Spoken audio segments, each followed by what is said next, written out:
Okay, turkeys and cheese, let's do it, folks. Welcome, party people. Hello, everybody.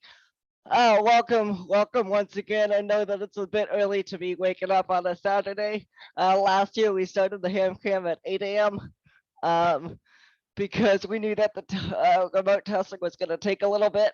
But I did not enjoy waking up that early, so on a weekend, and I'm sure most of the other people did not either. Um, so we pushed it back to 9 for this year. Cool. So welcome to the fall 2021 Ham Cram hosted by the lovely Cal Poly Amateur Radio Club. Before we get started with the actual elements, we're gonna go through kind of what's going on here. So I'm not completely sure why this is in there. I'm pretty sure it's just to compare it to some other ham crams. This one I think is like $25 or something. It says nonprofit contribution of $25 requested. But yeah, there you go. So this one is free. I guess we're kind of bragging here. This will be recorded. Hello to the folks at home who are watching this, in case you want to look back on it later, or for anybody who cannot make it. Again, we're the Cal Poly Amateur Radio Club W6.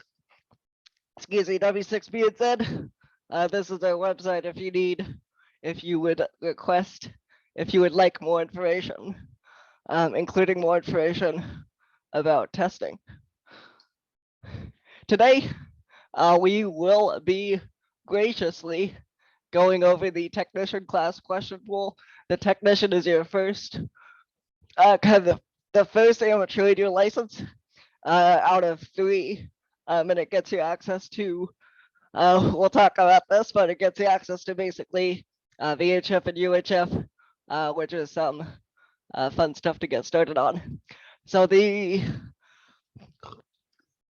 ham cram portion, or the presentation portion, will be going from 9 to 4, 900 to 1600. With an hour, we'll have an hour for lunch in between.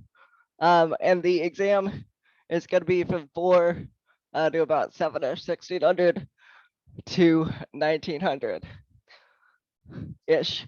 We'll see how that goes, if it goes longer or not.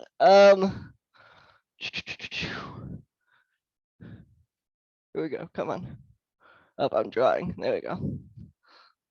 Here we go. The actual exam itself is going to be at 4 p.m. Basically, it's kind of like the driver's test, or the driver's license test, or the permit test, where there's a big pool of questions. So it's really nice. You can actually see the questions before the test, which we will be going over today. And you will get 35 of those questions. And then it's pass fail, where you get, if you get 26 out of 35 correct, 74%, you will pass, you will be happy, and you will become an amateur radio operator for life. This isn't the only testing session, so don't worry too much. There's lots of other testing sessions going on throughout the quarter and throughout the year. So if today doesn't work for you, we'll make it work. The questions are randomly generated, so do not worry. Take a deep breath. It's all going to be okay. We're going to help you cram everything into your head, and then you'll take the test, and then you'll probably forget all the information, and then learn it again on the job. The questions are randomly generated, so you'll get essentially 35 random questions, a certain number from each section, essentially, for your 35. And you can use a calculator and a scratch paper. So today, from now until about 12:30, we'll be going through, basically the test is split up into sub-elements, T1 through T0 or T10. T just stands for technician. T just stands for technician if you're curious. So we'll go through the first half essentially between now and 12:30. then we'll have an hour for lunch around. I'm not going to promise the exact, the times are going to be precise. I would not schedule an appointment exactly at 12:30 or like 12:40. Um, if you forgot to register, do not worry. We'll handle that in a minute. There's a link. Someone can put it there, or I could put it in there later. But do not worry about that for now. And then until 4, we're going to be going through the second half, and then 4 to 7ish is going to be the testing session. So you can join anytime between 4 to 7, pretty much, and study anywhere, study on your own for a little bit, or alongside our presentations if you wish. And there's this fantastic website out there called handstudy.org. It has all the questions on it, which we will be going over, and it lets you essentially do flashcards. So if you want, you can follow along on there. And that's what we can use. Like after we're done with the presentations, you can kind of go on there and test your knowledge before you actually go for the exam. So our methodology today is going against what most of our study methodology is for school exams. The number one most important thing is don't think your first instinct is usually correct.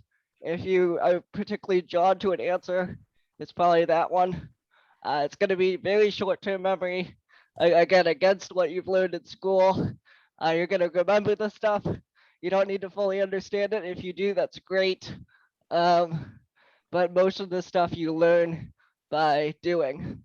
So you only want to memorize the right answer, or at least be able to block out all the other ones using some sort of methodology. 90% of learning is as you go. Just like with the driver's test, because you have all the questions, you kind of memorize it. You take the test, and then you learn by trying to drive a car. If you've done that, yeah, learn how to do it. So, oh, this is cool. Okay, so after you get your technician, you'll get a call sign, and that call sign will have different numbers depending on where you're from. If you're registered at the address you used to register is in California, you'll get a 6. I guess there's a bunch of hands in California. My call sign is N7KSW. Since my registered address, well, I'm from Oregon, and that's the location I used to register when I took my exam. By the way, I got my technician license at the Ham Cram of 2018. I'm not an engineer, I'm a graphic communication major. So if I can do it, you can do it. But yeah, call sign is cool. This is what it'll look like. If you're from California, you'll probably get K and 6 and then 3 letters. Again, I'm N7KSW. And it's going to be in essentially the FCC database. FCC should be capitalized there. I missed that one. And it'll be essentially online, and you don't have to it's not like a physical like a driver's license where you have to carry it around. It's all online and safe. Cool. So once you get a license, there's a bunch of obstacles becoming to actually using it and learning with it. One is the license, which we'll take care of in a second. Getting a radio and antenna, getting an installation, using equipment and stuff, and then getting on the air. But what's nice about you being a student, well, most of you, is that a lot of that stuff is provided through CPARC and the department and stuff. So Ham can be a lot of fun, as you can see. Yeah, join a club if you wish. This is, I promise, this is the only little plug this morning, and it's a lot of fun. Ham is very cool. As you can see, we're having fun. With other hands, it's very social. You learn a lot of stuff if you're an EE or engineering major. You learn a lot by playing with the radios and taking apart radios and doing stuff with radios. So it's a it's a good thing. It's a really good thing to be able to have, especially in the industry, in the electronics industry. Radios are fun. You can do fun stuff with them, and have fun. Cool. So without further ado, we are going to get right into the thick of it with sub-element T1. Let me know if you can't see it. So this first section is basically going to be basic rules and regulations. This is the first set of questions that we're going to go over. So without further ado, very excited. Here we go. If anybody has any questions or wants to yell at Are you me, taking notes? if any, did he say should we take notes? Sorry, I did not realize I was on. Oh no, you're good. Cool. If you have any questions or if you just want to yell at me, feel free to do so, or you can ask in the chat. And yeah, here we go. The very first question, this is exciting, isn't it? Which of the following is the purpose of the amateur radio service designated as stated by the FCC? It's about advancing skills and stuff in the radio art. Basically having fun with radios, doing cool stuff with radios. I kind of like the terminology here, referring to radio as an art form. The next thing you'll need to learn is that if you take away anything from today, it's that the FCC is our supreme leader. All hail the FCC. It stands for the Federal Communications Commission, and they're in charge of like everything having to do with radio frequencies. So like your car, your microwave, TV, radio, like broadcast radio, all of that's under the control of the FCC. All hail the FCC. What are the rules about using the phonetic alphabet? And what are the rules? Phonetic alphabet is encouraged. So my call sign is N7KSW. If I wanted to spell it out a little bit better, that would be November 7 Kilo Zero Whiskey. Encouraged though does not mean required. Encouraged does not mean it's required. Phonetic alphabet encouraged. How many licenses can you have? You can have one license. You're one person. You get one license, one person, one grant. Make that into a TV show or something, I don't know, but one. Proof of possession of FCC issued license. Basically what I talked about before, it'll show up online and it's going to be in the ULS database, Universal Licensing System. So the way to remember that, ULS or no license, I don't know, making stuff up. If it's not on the website, basically, if it's not on that database, it's not valid, or you can't use it. But you don't have to you don't have to carry it with you. It's all online. What's a beacon? FCC Part 97 is what designates the rules for hams. And basically that is, basically that's all of our rules. That's essentially the doctrine that we have to follow. So a beacon isn't necessarily what you might think it is, or what it sounds like a traditional use. In the world of amateur radio, it's about observing stuff, observing propagation or experimentation, basically like beaconing a signal out and then receiving stuff from the atmosphere. Space station, the FCC, the Part 97 space station, 50 kilometers off the ground. There's different definitions like for NASA and the FAA and stuff, but for our purposes, it's 50 kilometers.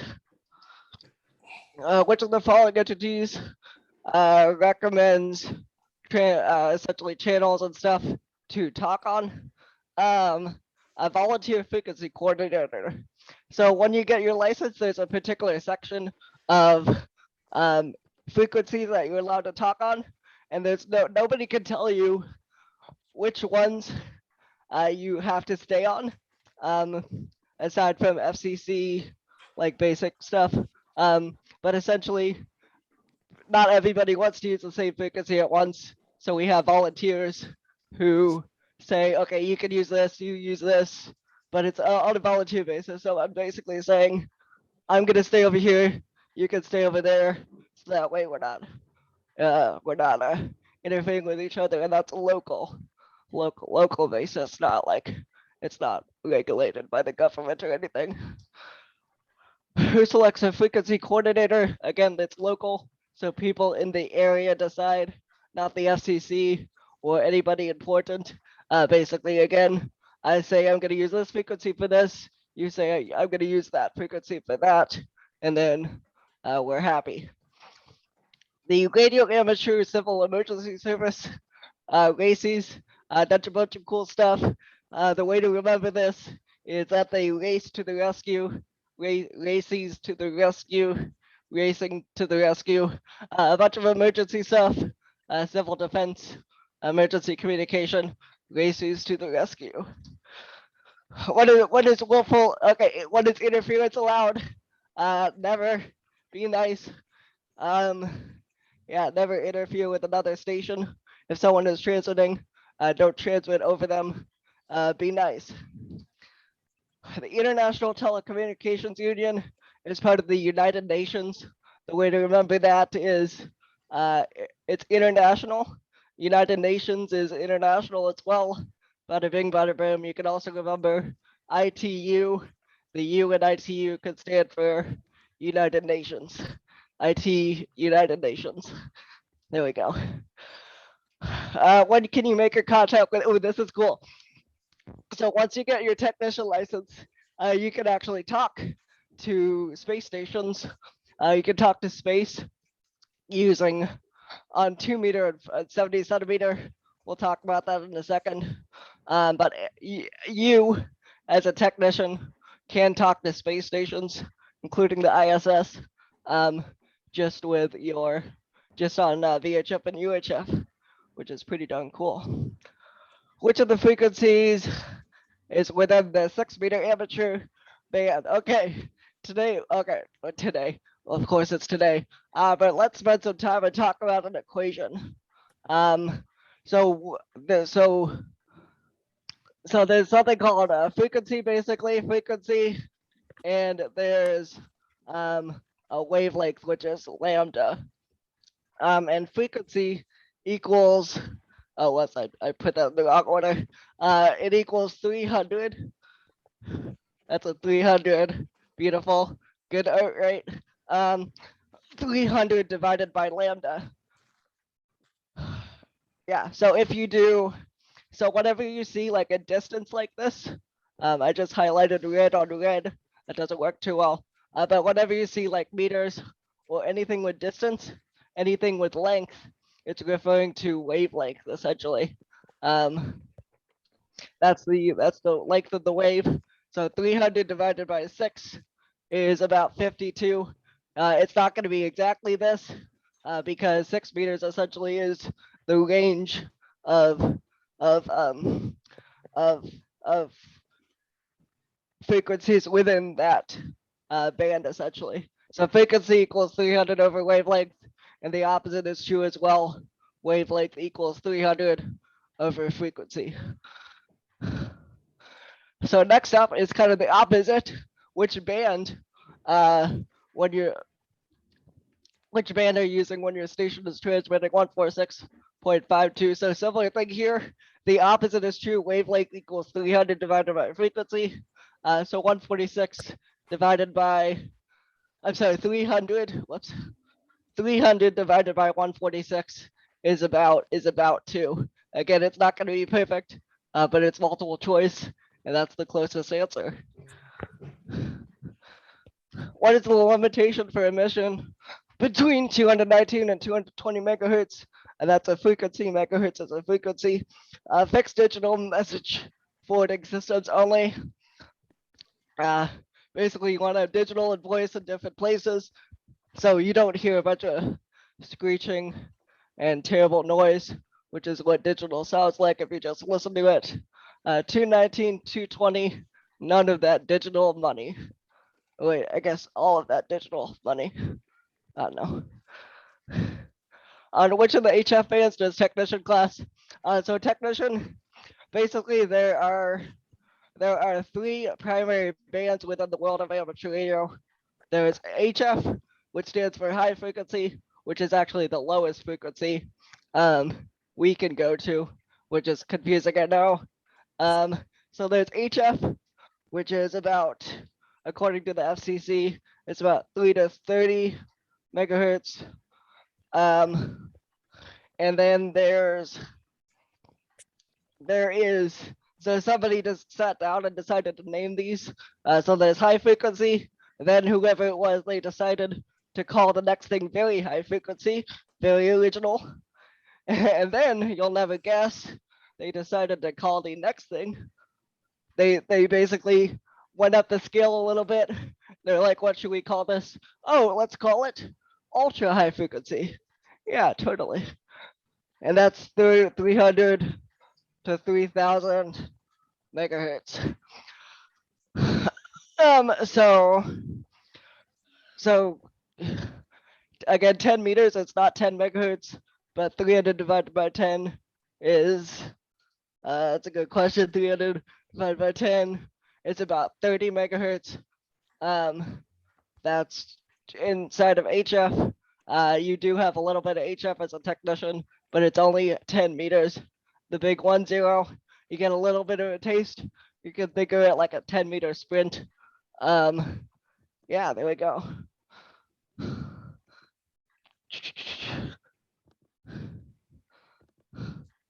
Which of the following VHF frequency ranges to CW? CW is essentially Morse code. It stands for continuous wave. So just remember CW equals Morse code. Morse code has a very narrow bandwidth. It doesn't need a lot of frequencies to use. So you'll notice that these numbers are very close to each other. These numbers are very close to each other, 50 to 50.1, 144, 144.1. And that's indicative of CW because it requires a very narrow bandwidth, which is a range of frequencies. So yeah, CW Morse code 50.1, don't carry a gun. That's that. There you go. Which of the following is a result of the fact that amateur radio service is secondary on all or some ports of ham bands?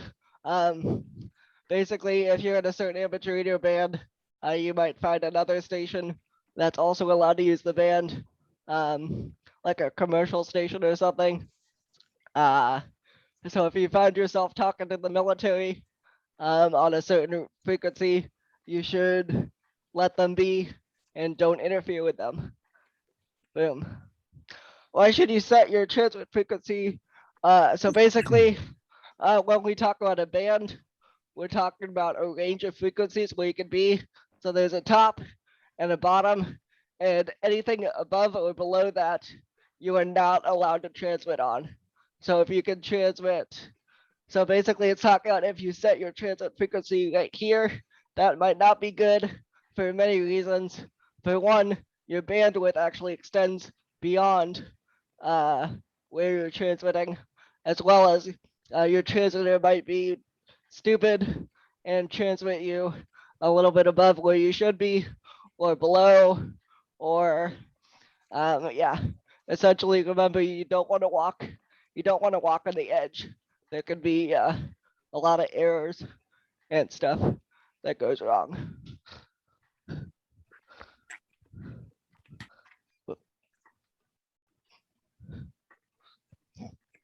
Which of the following HF bands?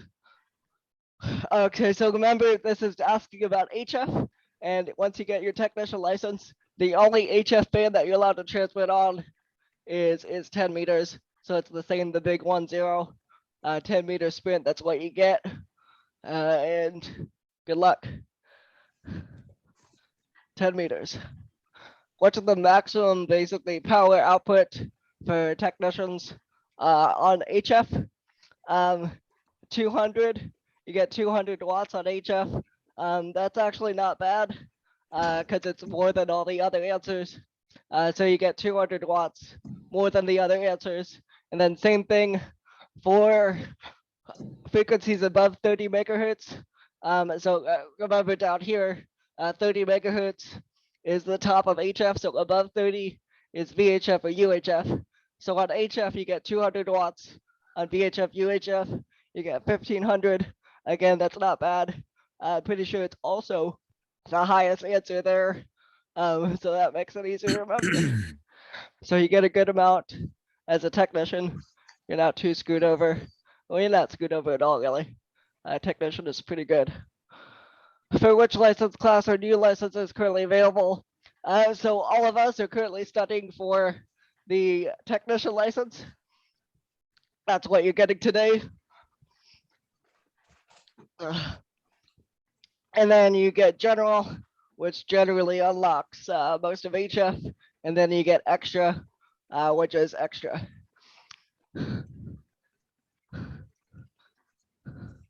Technician, general, extra. Who may select a desired call sign under vanity? Oh, anybody. So once you get your license, you can get a custom call sign. My call sign is N7KSW. I actually got that after I got my license from Cram. So yeah, anybody can, those are my initials, by the way. If you can't see, Kevin Wheeler. I was walking with somebody who had known me for 3 years, and then he just stopped and he's like, "Oh, KSW is Kevin Wheeler," and I facepalmed a little bit. But yeah, anybody can get a vanity call sign. I got mine when I was a technician, so anybody can do it. Anybody with a license. What types of international communication are you allowed to make? Basically, be nice. You can talk to people all over the world. You can talk about stuff, but the main thing is you're not allowed to conduct business because essentially they don't want a bunch of corporations to take over the ham bands and turn it into a bunch of advertising. So remarks of a personal character, basically it's talking about don't advertise your business unless you're just talking about it casually, I guess. And the rules are kind of like flaky, I guess. What are you allowed to operate your amateur station in a foreign country? Basically, if you go to Russia and you want to set up a station, you got to ask them first. No, you go to Russia and say, "Hey, Russia, can I use my handheld radio?" And they're like, "No." And then you're like, "Okay." Which of the following is a valid call sign technician class? Remember the 3 X's. You'll have 3 letters at the end of your call sign. So my call sign KSW. I got that when I was a technician. Once you upgrade, you can actually shorten it a bit. But technician, 3 letters always better. Bada bing, bada boom, K1 XXX. And again, the X just stands for whatever letter. So yeah, 3 letters. From which of the following locations may SCC license amateur station transmit? You're talking on a boat. Talking on a boat, why not for fun? Vessel or craft, documented or registered in the US. Make sure it's a US boat. If it's a Russian boat, you'll probably have to ask the captain or Russia. I don't know. I don't know why I'm picking on Russia so much. We'll choose another country next time. But yeah, talking to people on a boat, international waters, documented in the US. What may result when correspondence from the SCC is returned as undivisible? So if you, when you take your test, this question is actually a little bit outdated because the SCC is using all email now. But if they can't reach out to you, they can take away your license. So make sure that your address is current as well as especially now your email address. But this question is about outdated. I know somebody who gave them the wrong information and I haven't seen them since, so don't mess with FCC. Again, FCC Supreme Leader. What is the normal term for a license? Basically, if you get your license today, set your calendar for 10 years from now because that's when your license will expire. So after 10 years, it lasted about a decade. Set your calendar now so you don't forget. And then after that 10 years, you have 2 years before you have to do the whole process over again, essentially. So after 10 years, you can't transmit anymore. And then after 12 years, so 2 years after 10, 12 minus 10 is probably 2. After 12 years, 2 years after 10, you get the boot. Again, FCC is supreme leader. How soon after passing the stuff can you operate? So as soon as it's in the database, like we talked about before, it's all about the database ULS license database. FCC is, if the FCC is the supreme leader, ULS is the supreme leader's database with all the amateur leader licenses to help the supreme leader keep track. That's how oligarchies work or whatever. I don't know anymore. I'm kind of losing my brain. If your license has expired and is still within the allowable grace period, may you continue to operate for a transmitter? No, so after the 10 years, excuse me. So after the 10 years, you're not allowed to transmit until you get it renewed, and until again the database, the big the big database. After 10, no transmitting, no transmitting, until the database is updated. Again, all about that ULS database licensing system. With which countries are you prohibited from exchanging communications? We'll pick on another country. Well, I shouldn't be picking on countries, I guess. But if Canada says, hey, I don't want to talk to any Americans right now, they'll tell the International Telecommunications Union. And yeah, so international telecommunications, international country. The other options are national. So international country. Right, so yeah, boom. Under which of the following circumstances may someone make one-way transmissions?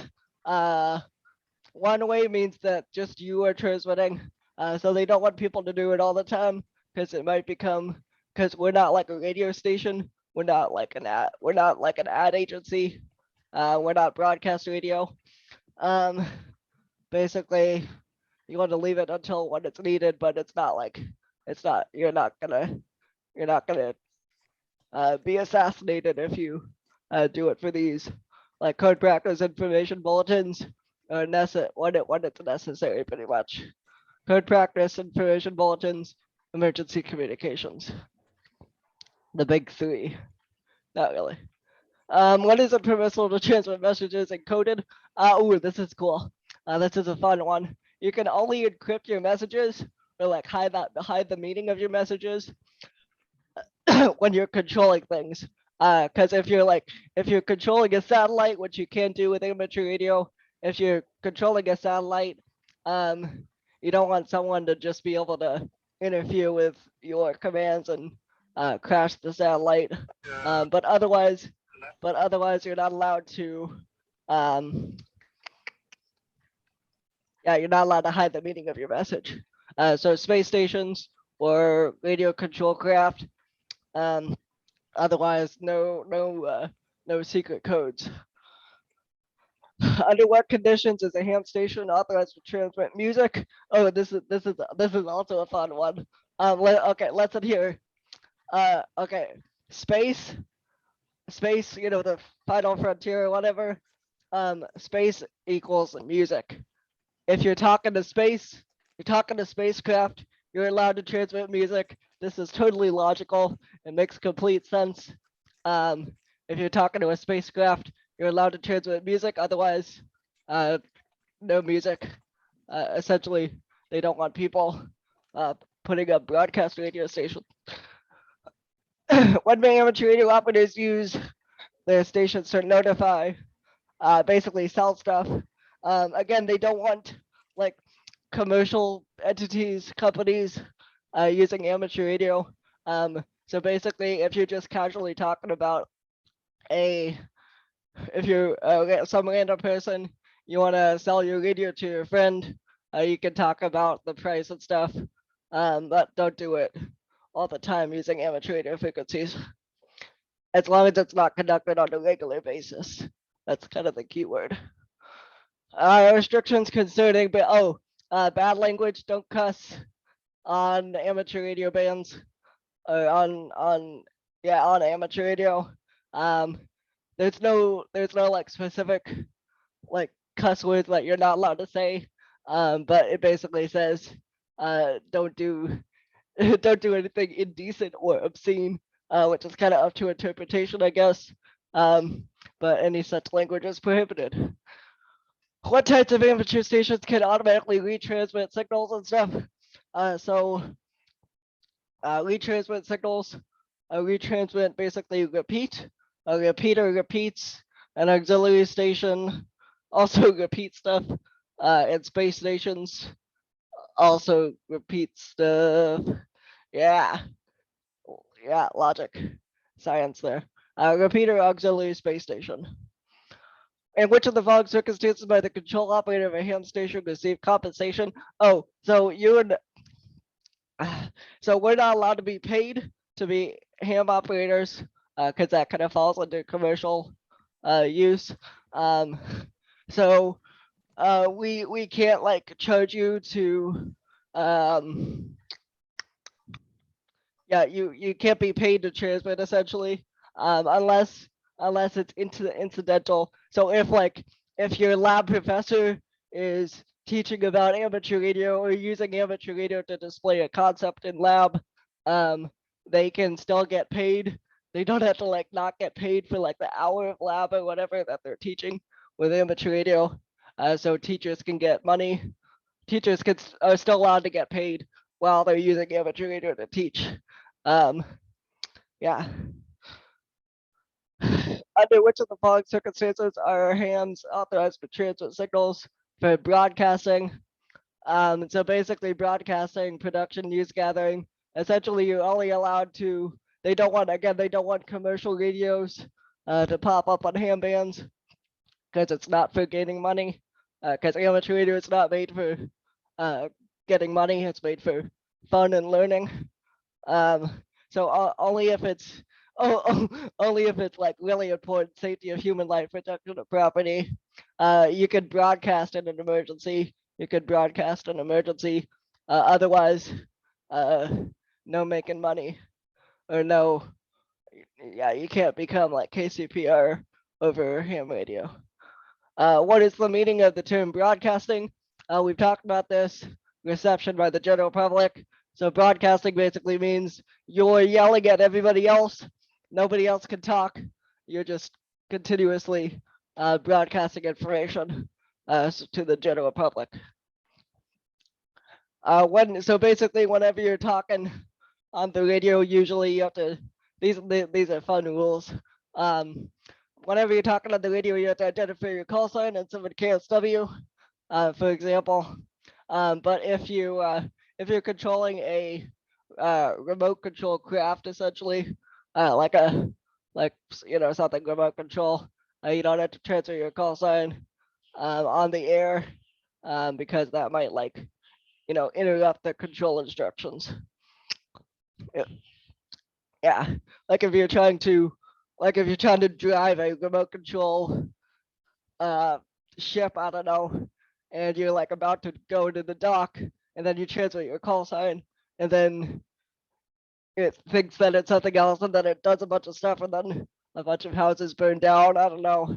But yeah, remote control craft, remote model craft. What are you allowed to transfer without a control operator? Never. Basically, someone needs to be in control. In control,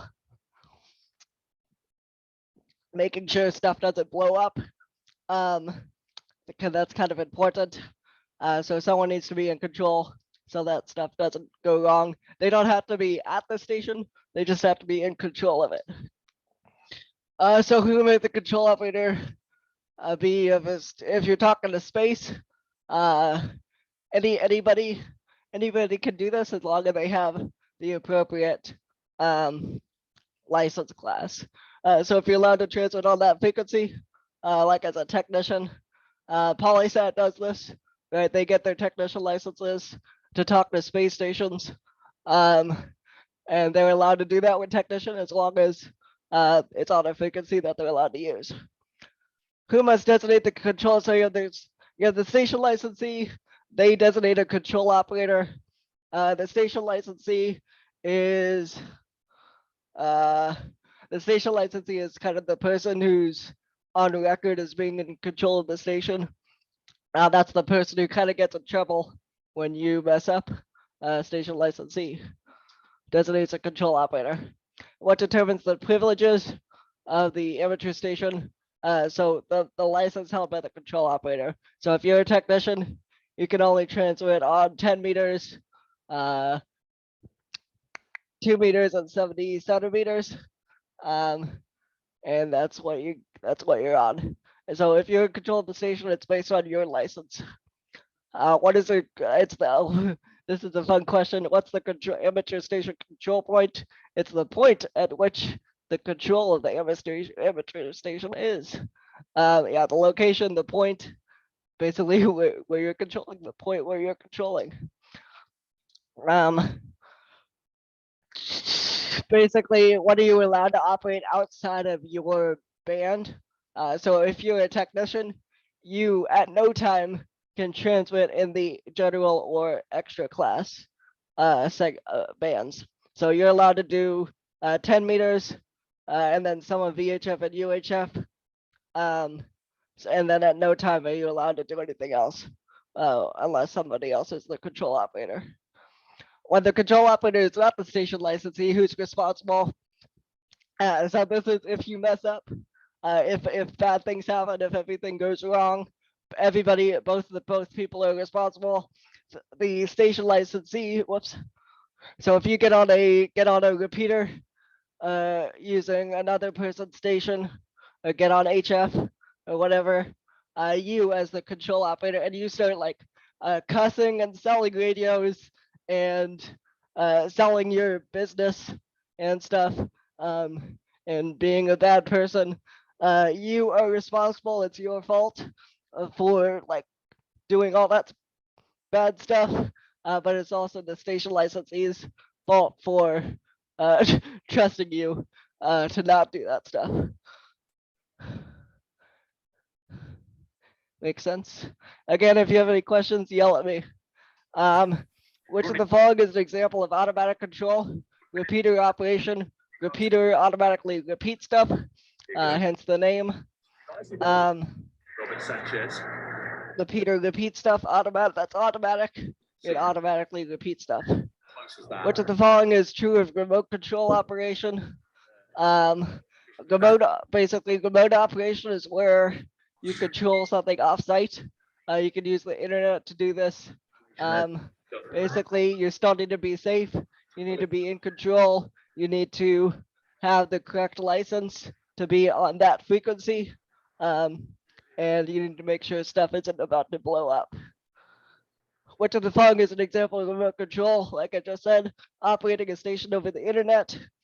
This isn't like remote control here. Doesn't mean like a remote control car. It means remotely controlling a amateur radio station. Controlling the radio offsite. So you can have I can have my computer at home and then be controlling one of the radios in the shack using software. Who does the FCC presume? Basically, if someone hears a bunch of bad stuff happening on a repeater or on a frequency, they're going to look up the call sign, and then they're going to see the station licensee if nobody else, and then they're going to get in trouble, and then the station licensee is going to come find you and make sure that you regret doing that. When must the station licensee make the station records available for FCC inspection? FCC all hail. Like a driver's license, if you get pulled over for a reason and they ask you to see your license, you gotta kind of show it to them if they have cause. Well, actually, at any time for the FCC, I guess. So if FCC asks you for your license, you better have it ready, or for your station records and stuff. So if you're using essentially a tactical call sign, when do you have to transmit your actual call sign? So you can have tactical call signs like race headquarters or net control, or like dispatch and stuff. But you still have to say your personal call sign and 7KSW at the end of each communication and every 10 minutes during a communication. And the same rule is here when you have to say your call sign on the radio. So if you're talking for more than 10 minutes, you'll have to say it at least twice, and then once per communication, essentially. Same thing. You can use English. For identification. So this is specifically, you can speak in whatever language you want on amateur radio. A couple of people on our repeater like to talk in Spanish and Italian and German and stuff, but we have some people from that's their first language, and then some people who learn it. But when it comes to identifying, your call sign is in English, or your call sign is a US call sign. So when you say your call sign, it has to be in English. What method of call sign identification is required for a station? You basically say your call sign. You gotta identify a call sign as a sign. Your call sign is a sign of who you are. So you say your call sign, or you can send it over. Again, CW is Morse code. Phone. The word phone here just means voice. So it just means like it just means like talking. That's what whenever you see phone means just talking, versus like transmitting data or Morse code. CW is Morse code. Which of the following formats of a self-assigned indicator is acceptable? You just gotta say your call sign. You don't have to. It doesn't matter what else you say with your call sign. As long as you say your call sign, it's all fine and dandy. You just gotta say your call sign. It doesn't matter what else you say. As well, don't unless it's like cussing or something. Which of the following restrictions apply to if you want to speak to a station from another country, a foreign station, as a technician? The foreign, basically the country is in charge of deciding what they are comfortable with. So if Canada, and now I'm picking on Canada for some reason, if they say I don't want to talk to, they would have to say I do want to talk to them, I guess. Yeah. Yeah, and then technician class control operatives, that's just kind of to throw you off, I guess. Third-party communications is basically a message to another person. You're not a third party, you're not alone. Yeah, so on behalf, you're transmitting a message. Say Jack says, hey, tell this person that I'm coming to their house, and I say, hey, that person, Jack's coming to your house. That's third party. So basically, don't ask me what second party is, but that's third party, somebody else. What type of amateur station simultaneously retransmits the signal of another repeater? Again, a repeater repeat stuff. They take stuff and then they repeat it. Boom. Science. Who is accountable if a repeater inadvertently okay, so if I build a repeater and the repeater repeats whatever the repeater repeats stuff, right? And if somebody gets on the repeater and starts cussing, it's not my fault. I just built the repeater. It's the other person's fault because they're the one who was cussing. I just made a repeater that repeats stuff. It wasn't my intention to let people cuss on it. Which of the following is a requirement for the issuance of a club license grant? This is an interesting one. You gotta have 4 people. That's it.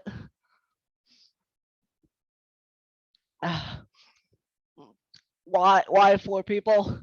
Why not? I'm pretty sure ASI rules are similar. Like I think it's just a number requirement. You gotta have 4 people. The fact that it's just not too sensical is what helps you remember it. Cool. Awesome. Well, this is the end of our very first section today. Hope you all enjoyed it as much as I did. We're gonna take a 10-minute break between each of the essentially sub-elements here. So congratulations, give yourself a round of applause. I promise the rest of today will go pretty quick. Well, I can't promise that, I guess, because it's up to interpretation. Or it's relative. But yeah, that's the end of the first section. We're gonna take a 10-minute break. In the meantime, if you have any questions about the content and stuff, let me know. We'll come back at 10:10. Lots of 10s there. 10-minute break. 10:10. Ooh, 10 meters. Okay, 10-minute break. It's 10 o'clock. We'll come back at 10:10, and the only HF portion of the band you're allowed to transmit on as a technician is 10 meters. Boom. Cool. Yeah. See you back at 10:10.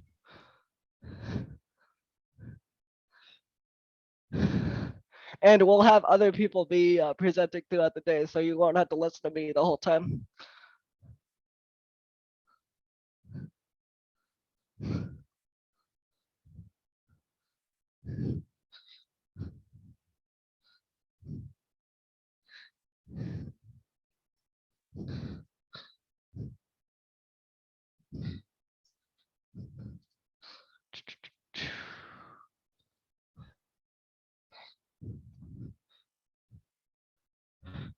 I'm debating whether or not I should pause the recording during the breaks, because last time I would forget to start it up again. So it's a juggle of, should I make whoever's watching this from home or the folks at home wait for 10 minutes or like skip ahead 10 minutes, or should I make their experience a little bit better at the risk of um,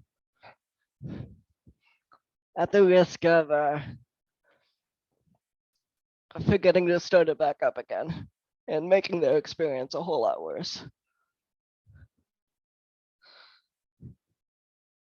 Thank you, Discord.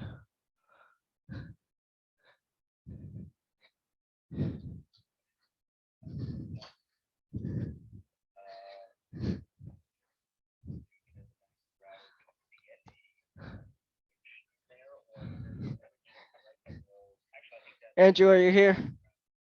FIJ. Yeah, I'm here. Oh, hello. Welcome. Cool. Yeah, we'll start up at 10:10. This is Andrew, Can6FIJ. He'll be doing the next section.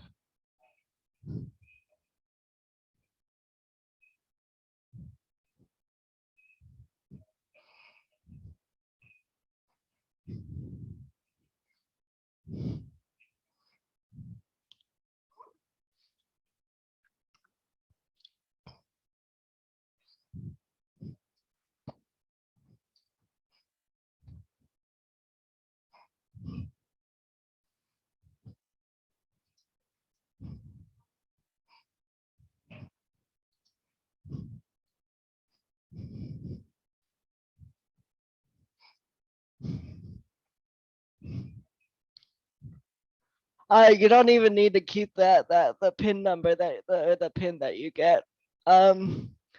Basically, if you're a student and you're registered, you're good to go. The test is free for students with the organization that we're using. Yeah, test is free for students with the organization we're using. If you're not a student, let me know if you haven't. Let me know. If we're not sure, we'll ask people. Let me see if I.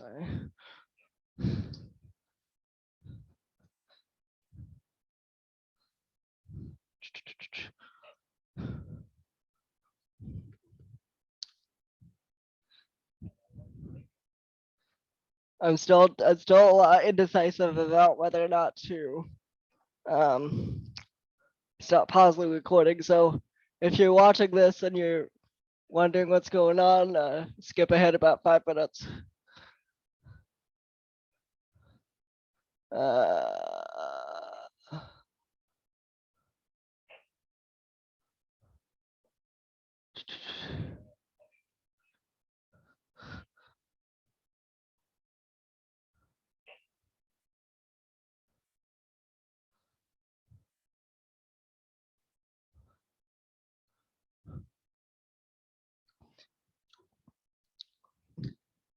Oh yeah, and during the 10-minute breaks, we recommend, well, we as, I guess, me, well, I guess other people, I don't know anymore. I'm losing my mind. We recommend, getting up, going outside, taking a stretch, get some, I got my crackers here. This is a cracker, and I got some soda. So make sure you're comfortable. Usually we spend a couple hundred when we're in person. We spend a couple $100 on like snacks and stuff for ham cram usually. Um, but yeah, make sure you're happy, healthy, and alive.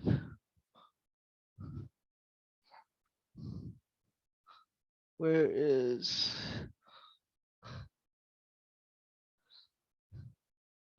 Wait, actually.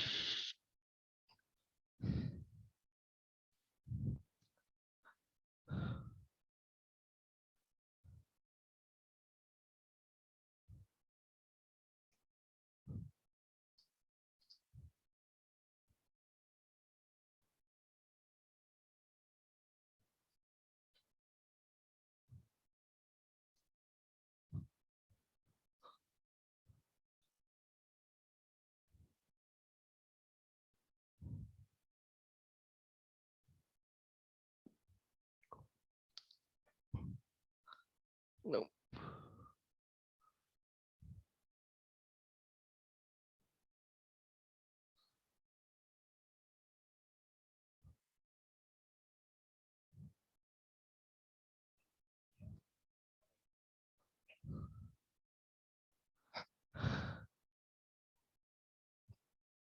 Pictures.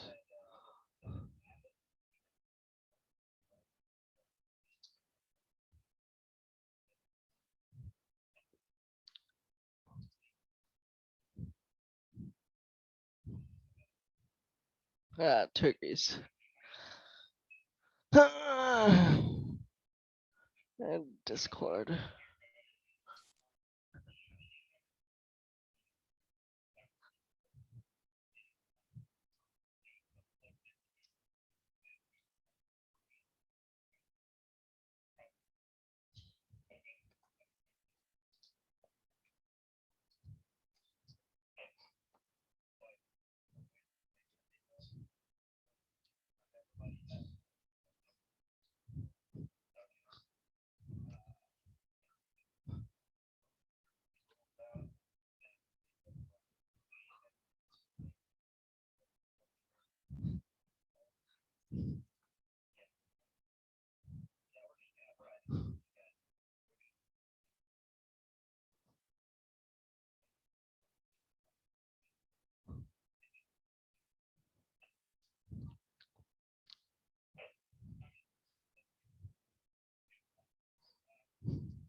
Cool. 10, 10, 10 meters HF. Bada bing, bada boom. I shall hand it over to Andrew.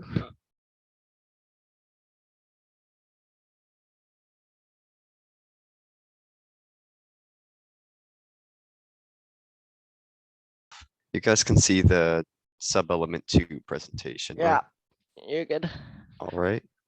So okay, yeah, my name's Andrew, KN6FIJ, and yeah, now we're moving on to the second element, and that's operating procedures.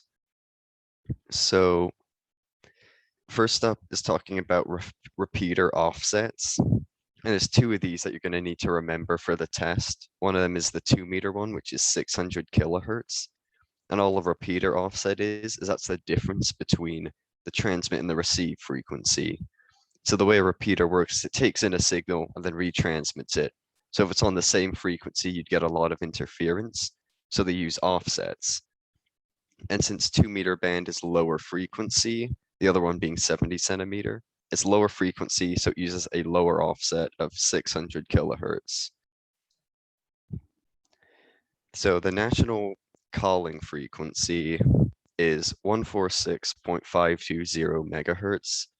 There's really no good trick to memorize this. You just kind of have to remember it. I believe this is the only simplex calling frequency you need to remember. So it's 14652. The next one is the 70 centimeter offset. Since 70 centimeter is a higher frequency than 2-meter, this one has a higher offset at 5 megahertz compared with 600 kilohertz. This is just for the same reason. You want to keep the transmit and receive frequencies far enough apart that you don't have any interference. So moving on. So an appropriate way to call another station, if you know their call sign, is you say the other station's call sign and then yours. So if I wanted to talk to Kevin, I would say N7KSW KN6FIJ. And it's a lot like normal conversation in that way. If you think of a call sign like a name, if I wanted to talk to Kevin, I could just say, hey, Kevin, it's Andrew. That way he knows I'm talking to him and he knows who I am.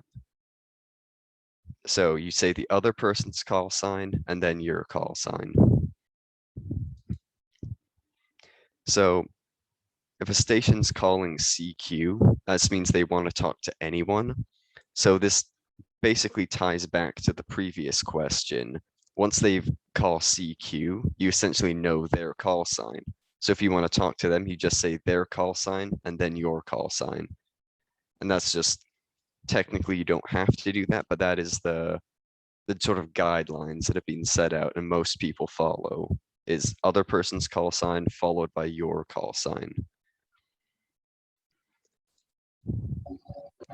So if you're making on-the-air test transmissions, you just have to identify.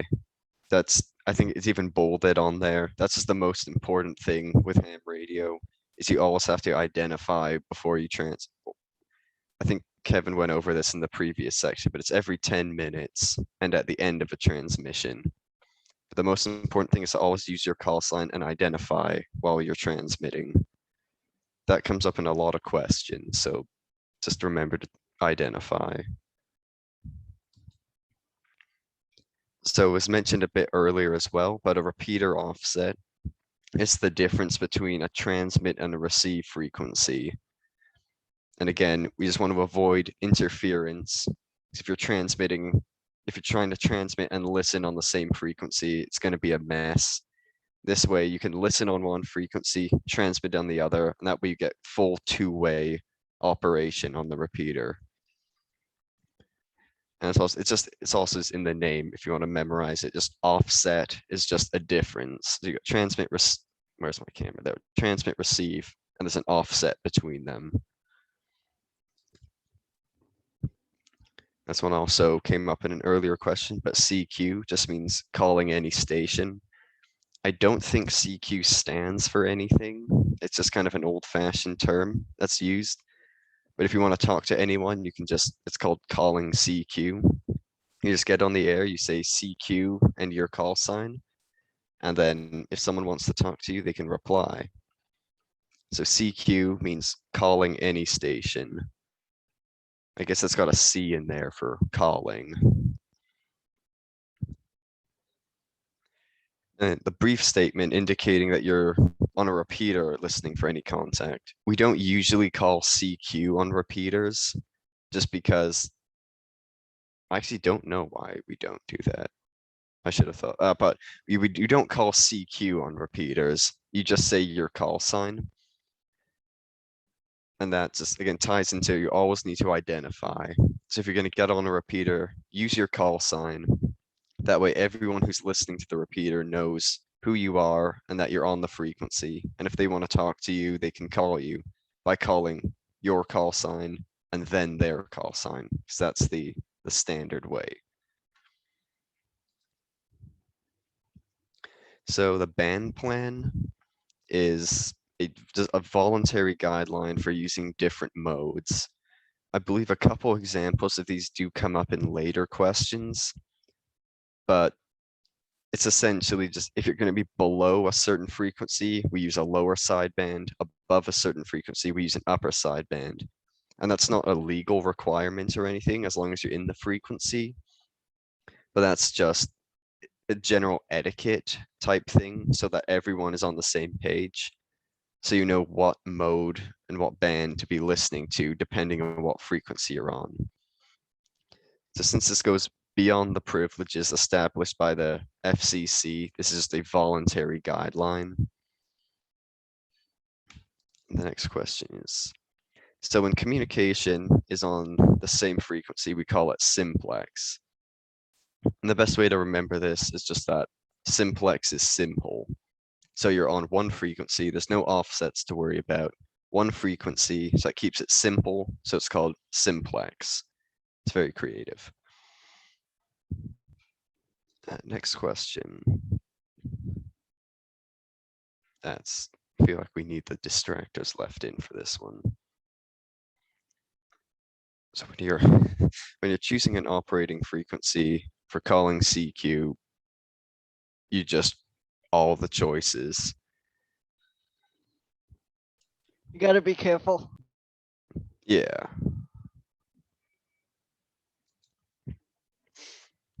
So the reverse split function on a VHF or UHF transceiver is to listen on the repeater's input frequency. So if on your radio, you have it split between two frequencies, which is the offset that was mentioned earlier. So you can transmit and receive on those two different frequencies. If you use a reverse split function and reverse it, then you'll listen on the input frequency instead of listening on the output, because you've just flipped the two frequencies. So it's like, because the best way to remember this would be if you want to reverse, you're doing the reverse of what you'd normally do. So you normally listen to an output, but the reverse of that is to listen to the input.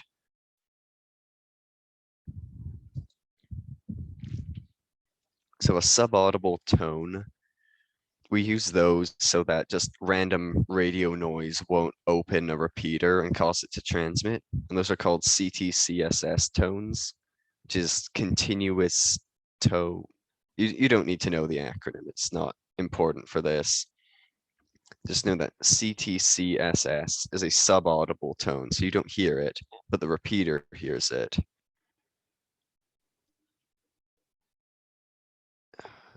Anything else? So if a station isn't outputting enough power to keep a repeater open, you might be able to hear them if you listen to the repeater's input frequency. So if you're listening to the repeater, you'll be listening on the output frequency. So this other station is trying to hit the repeater and you're trying to listen to the repeater, but you can't hear them. So if you listen to the repeater's input, you might hear what they're transmitting before it gets to the repeater, if they're close enough to you. So if their signal isn't strong enough, try listening to the input frequency. Anything? So there's a whole lot of reasons why you might be unable to access a repeater. So it's all the choices, because it gets pretty complicated. So just, it's everything.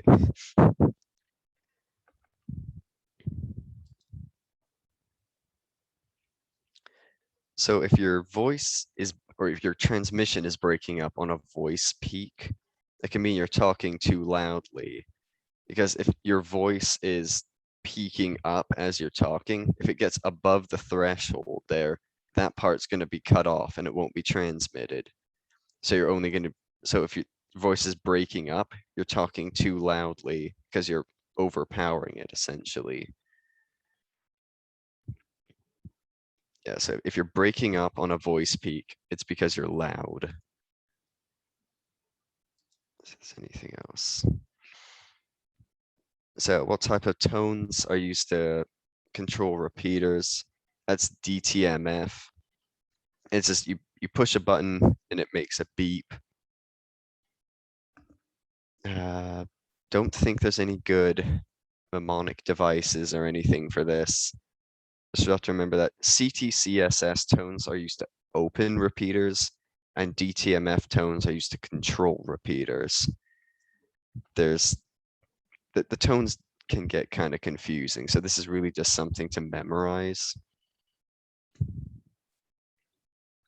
So if you want to join a digital repeaters talk group, you just have to program your radio with that group's ID because it operates digitally. So you're just using a digital ID essentially instead of using radio tones.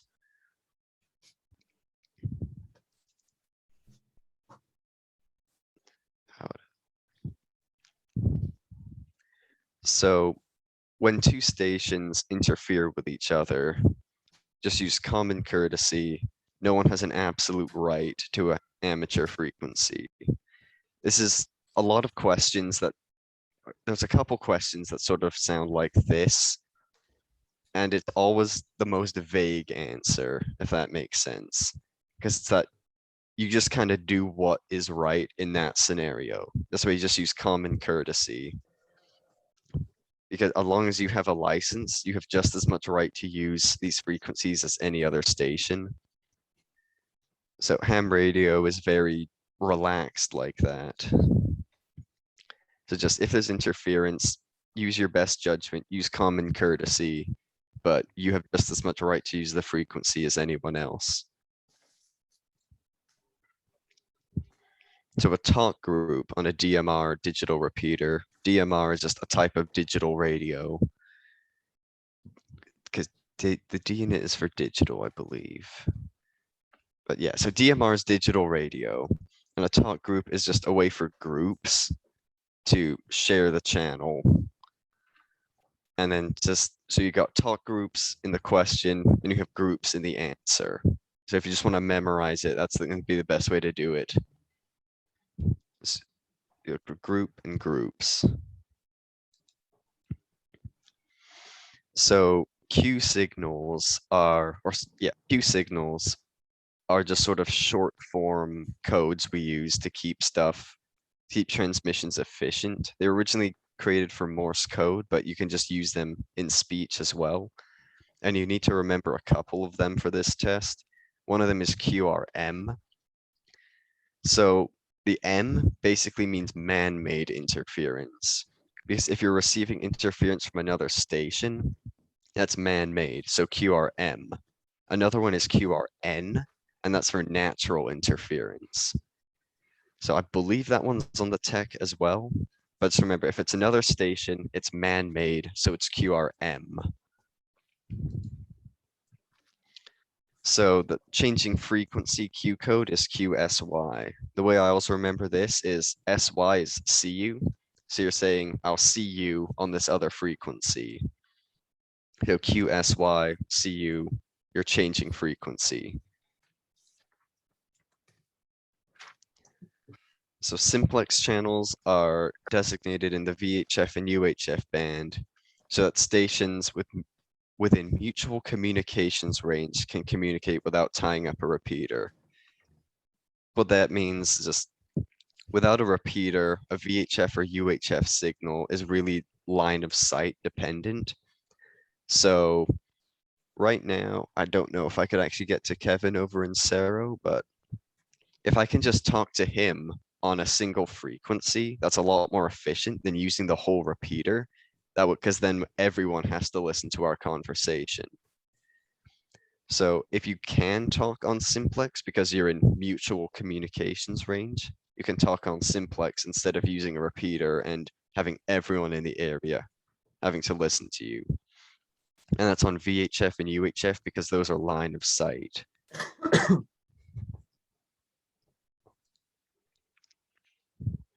So where may SSB, that stands for single sideband, phone be used in amateur bands above 50 megahertz?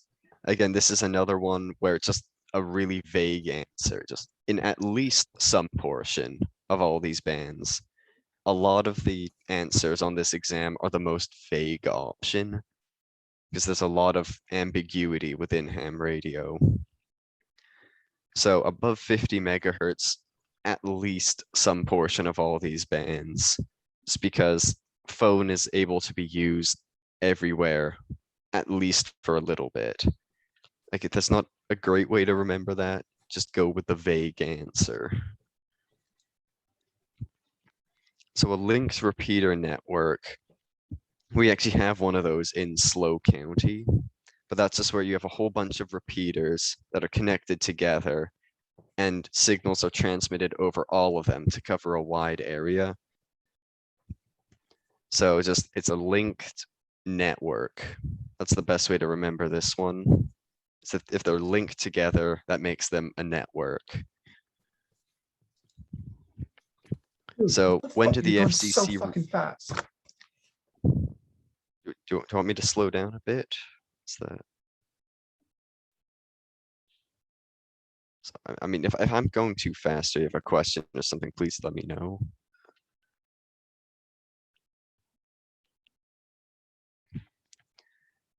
All right, so when do the FCC rules not apply? Never. The FCC is God. Their rules always apply. Supreme Leader, all hail. Yeah, I believe that there are a couple questions like this as well. It's basically, you always have to listen to the FCC. That's always going to be the answer.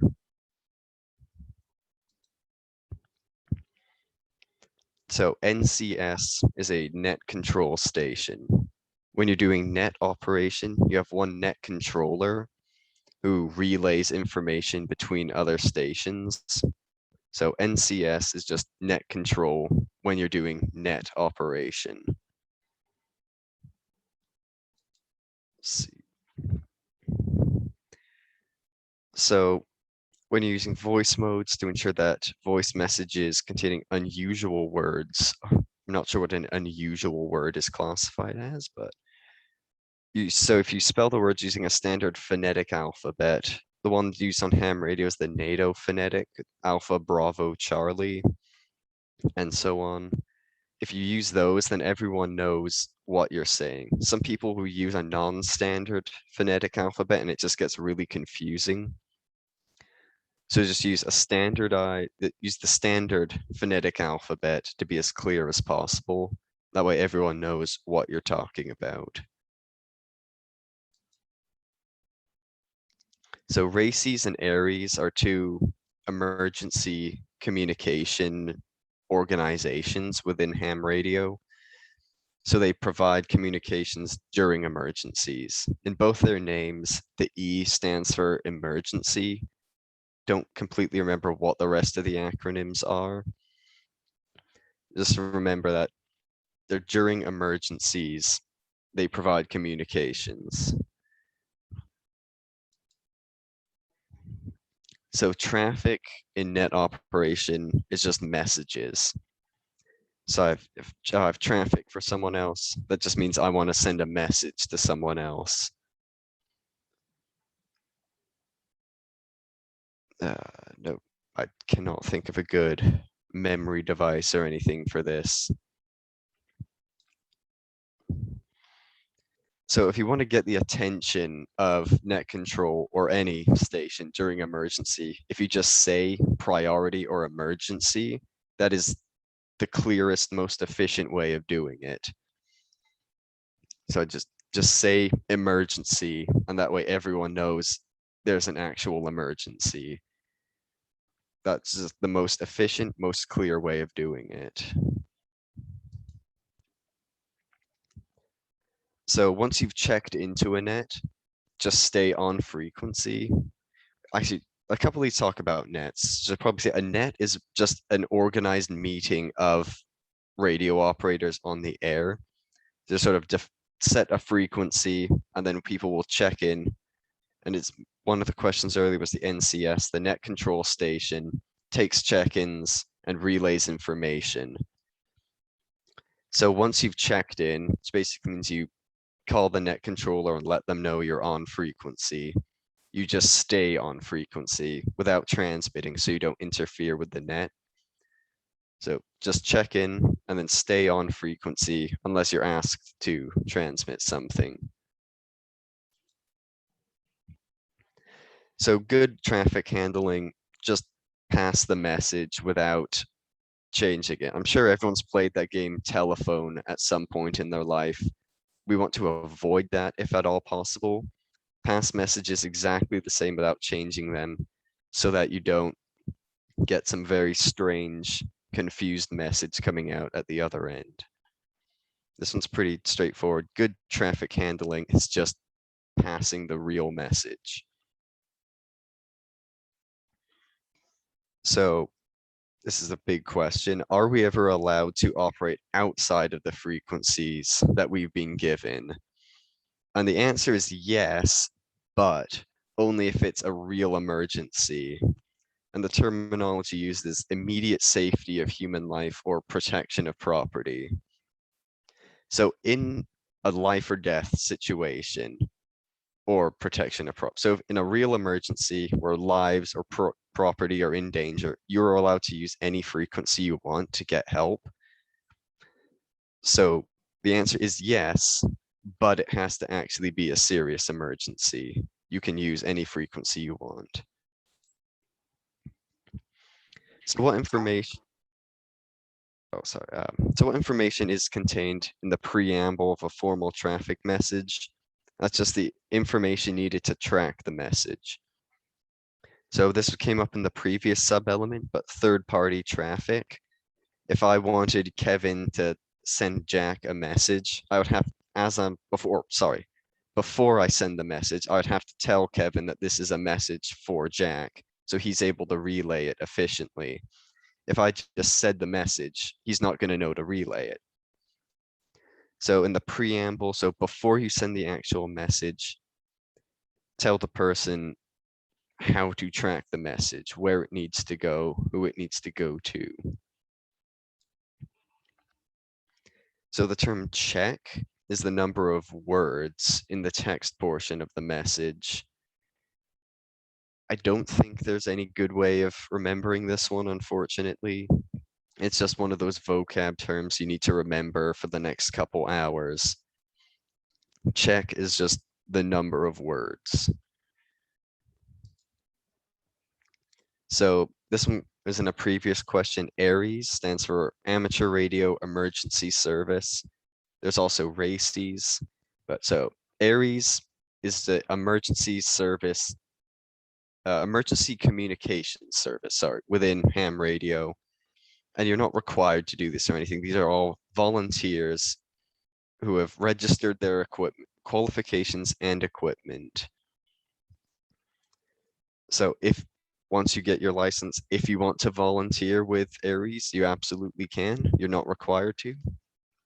So just remember, amateur radio emergency service are amateurs who have volunteered to help communicate during emergencies.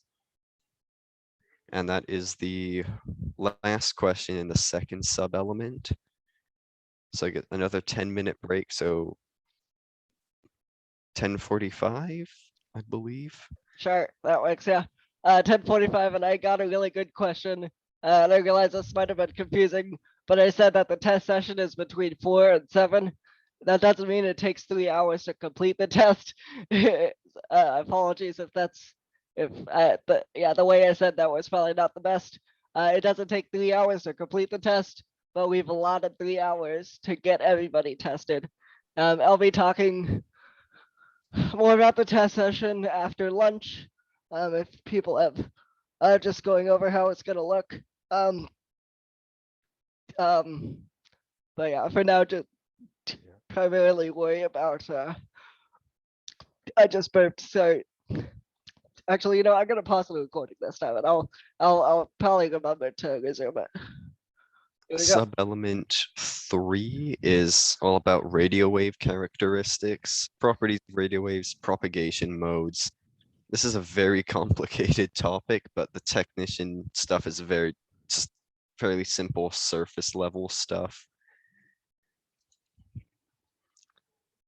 So if an operator reports that your station's 2-meter signals were strong just a moment ago, but now they're weak or distorted, you can try moving a few feet because you get reflections. Radio waves are electromagnetic waves, same as light, so they bounce off of objects. You can get reflections and distortions, so sometimes even moving just a few feet can strengthen your signal a lot. Anything.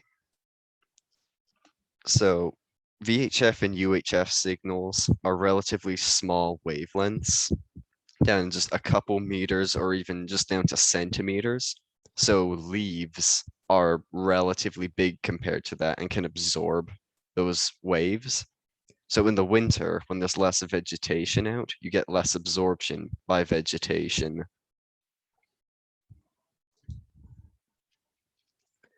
So antenna polarization for long distance contacts is horizontal, and that's because horizontal has horizon in it. So they will go out to the horizon. They go long distance out to the horizon because it's horizontal. That's the best way to remember that one. So if the antennas at opposite ends of a radio link are not using the same polarization, you get much weaker signals. That's because if you have like a vertical wave coming in and you have a horizontal antenna, you get very little overlap there, so you get a weak signal. If they're both vertical or both horizontal, you get a lot more signal coming in. So you need to match your polarization to get as much signal as possible. So when you're using a directional antenna, if you want to access a distant repeater and you have obstructions in the way, you can try actually reflecting your signal off of a mountain or a skyscraper or something. And again, radio waves and light are the same thing. They're all electromagnetic waves, just at different frequencies. So the same way that a flashlight could bounce off of something to get to a receiver, radio waves can also do that. There's a lot of questions in here about reflections. It's kind of a weird thing to think about, but radio waves do reflect and bounce off of objects. So if you don't have a direct line of sight, you can try bouncing to that line of sight. So rapid fluttering sound that while you're in your signal while you're moving is called picket fencing. And that just, so a picket fence is like a bunch of posts. So if you were shining a flashlight through a picket fence as you're driving by, you'd be getting a sort of strobe light effect from that. And that's why it's called picket fencing when it's rapidly fluttering, because it looks like what light would be through a picket fence. So radio signals are electromagnetic waves. I believe they fall in the, I have a poster of this, but it's like 3 kilohertz to 300 gigahertz is considered radio. Above that, you get into light, but that's not important for this test. I shouldn't mention that. Just remember that radio waves are electromagnetic waves. So irregular fading of signals received by ionospheric reflection. So the ionosphere is a layer of charged particles that surrounds the Earth and that will reflect radio signals. So if your signal goes up into the ionosphere and it can bounce back to your receiver, and it can bounce from a lot of different paths. So you can basically, your receiver will be hearing the same signal from a lot of different directions. So that's the random combining of signals from different paths. And that will give you interference and irregular fading of signal from that interference. So signals that have bounced off the ionosphere are elliptically polarized. So before it was like a vertical wave or a horizontal wave, but now it's elliptical, so it's circular. That means you can use a vertical or horizontal antenna. Because if you have a horizontal receiver and an elliptical wave hits it, you still get enough overlap to receive a strong signal. So instead of just it being a vertical or horizontal line, it's now an ellipse. So you get a lot of overlap either way. And that way you can use a vertical or a horizontal antenna. So if data signals arrive via multiple paths, you're going to get higher error rates. This is similar to that previous question that was talking about the random combining of signals. If you get your data signal, so a bunch of ones and zeros coming in, but then you get ones and zeros from another path, the receiver is going to get confused about which is the real signal, and you're going to get higher error rates. This makes sense. It's a pretty straightforward one. If you just overwhelm the receiver with all sorts of random signals, you're going to get high error rates. And this one was also mentioned earlier, the ionosphere is the charged part of the atmosphere that lets radio waves propagate around the world. And so it's called the ionosphere because it's got ions in it. And don't think there's anything else really to remember that. So fog and light rain aren't going to affect 10 or 6 meter radio waves, because if you think a 6 or 10 meter radio wave is very big, light rain and fog is very small. So the waves are just going to pass through that without impacting at all. Earlier, there's a question about vegetation, and that was on higher frequencies like UHF. Those are relatively small waves, so leaves, which are relatively big, will affect that. But fog and rain is quite small, and these are very big waves. So fog and rain will have very little effect on 6 and 10 meter radio waves. Now, microwave frequencies are very small. Those get down into centimeters. So if you have precipitation, you could conceivably have raindrops about a centimeter in size, and that would kind of block your microwave signal. Because if the obstruction is about the same size as the radio wave is when you're going to start to have problems. So microwave frequencies will be blocked by rain and other precipitation. So the distance a radio wave travels is wavelength. That is just the length of one wave. It's a very literal name. And that's what it's been referred to a lot previously, like 2 meter, 70 centimeter, 10 meter. That's the average length of a wave in that band. So a radio wave is electromagnetic, which was mentioned earlier. That means it has an electric component and a magnetic component. And we use the electric field as the orientation. That was just arbitrary decision. It could have been either, but the science people decided to choose the electric field as the orientation. I don't think there's any fancy mnemonic devices here. Just the electric field is what determines the polarization. Oh, and so electromagnetic wave means it has electric and magnetic components. This is because an earlier question, I believe the answer was electromagnetic, and now this answer, the question is electric and magnetic.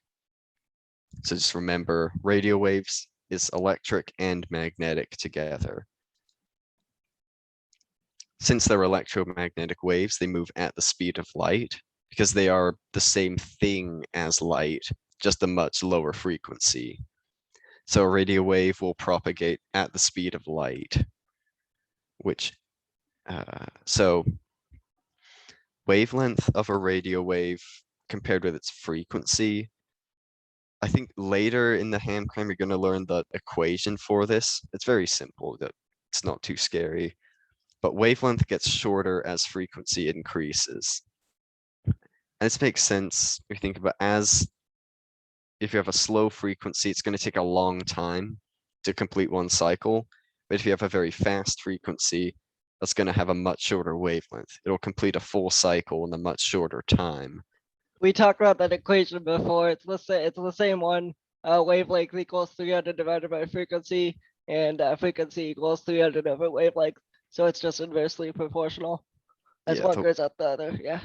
The one I always remember that is meters is equal to 300 divided by megahertz. So just remember the M's. To get the units right, you just have to remember 300 M for meters and then M for megahertz. I still use that in my classes now, but it doesn't go anywhere. So that's a good one to remember if you're an EE. Oh, there it is. It was the next question. So wavelength in meters is equal to 300 divided by megahertz. Just remember the M's. And then the other way, megahertz is equal to 300 divided by meters. So the wavelength is used to identify the different bands. So if you look at the band plan, there's a 40-meter band, there's a 20-meter band, and that's just sort of the average wavelength in that band. So bands cover a range of frequencies, so you will have different wavelengths in there, but they just pick a nice round number, like 20, 40, 10, and that is the approximate wavelength anywhere in that band, and that's what's used to define it. So VHF spectrum is 30 to 300 megahertz. I believe you need to remember HF, VHF, and UHF for this exam. They're all based on multiples of, or not multiple, powers of 10 with 3. So HF is 3 to 30, VHF is 30 to 300, UHF is 300 to 3000, and they're all given in megahertz. Basically, this whole exam frequency is just going to be megahertz. You don't need to worry about other ones. And there's the UHF one, 300 to 3000, and then HF is 3 to 30. So they're just threes, and then powers of 10, 3 to 30, 30 to 300, 300 to 3000. And then you go from high to very high to ultra high. And you know the engineers named the bands because it's very high, ultra high, super high, extremely high. They're very creative.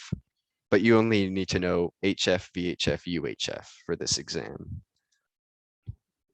So earlier mentioned that radio waves move at the speed of light, and the speed of light is 300 million meters per second, or just 3 times 10 to the 8th meters per second is often how it's written. It's technically 2.99, some other numbers, but just it's 3. Everything in this exam is 3, basically.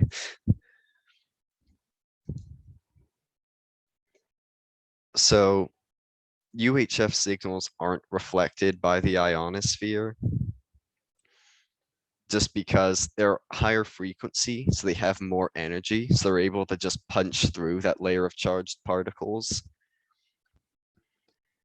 So UHF signals aren't heard outside of your local area because they don't travel, they don't bounce. So you can only hear them if you can really see the transmitter.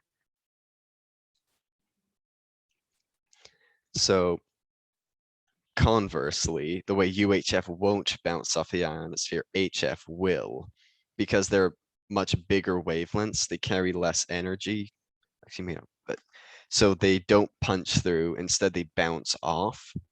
So if you have the curvature of the Earth, a radio wave can bounce off, and you can go over the horizon by bouncing off the ionosphere.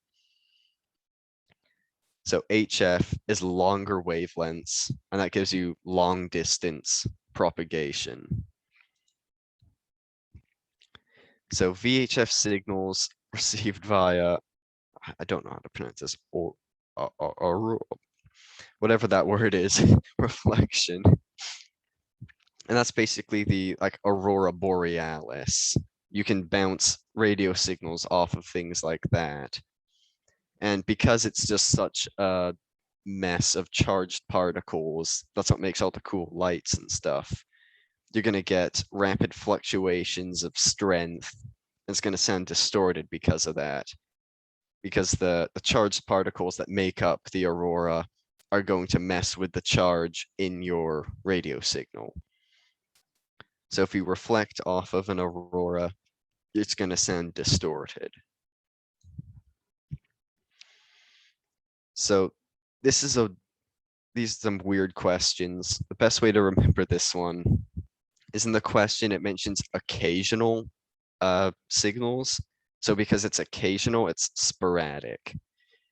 I'm still not totally sure what this is, but that's the way I memorized it when I took the technician, and it worked for me. So just remember that since it's occasional over the horizon, it is sporadic E. So radio signals can be heard despite obstructions between them. Again, that's because they bounce off and reflect off of things. So knife edge diffraction is just the radio wave bouncing off like it's a knife edge. Okay, so UHF and VHF are usually only line of sight, but there are exceptions. One of them is called tropospheric ducting, and that's where your signal can be carried over the horizon like it's in a duct. The best way to remember that. And it happens in the troposphere, so the lower part of the atmosphere.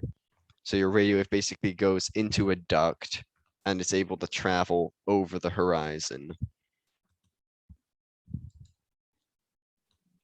So meteor scatter, it is possible to bounce radio signals off of meteors when they're entering the atmosphere.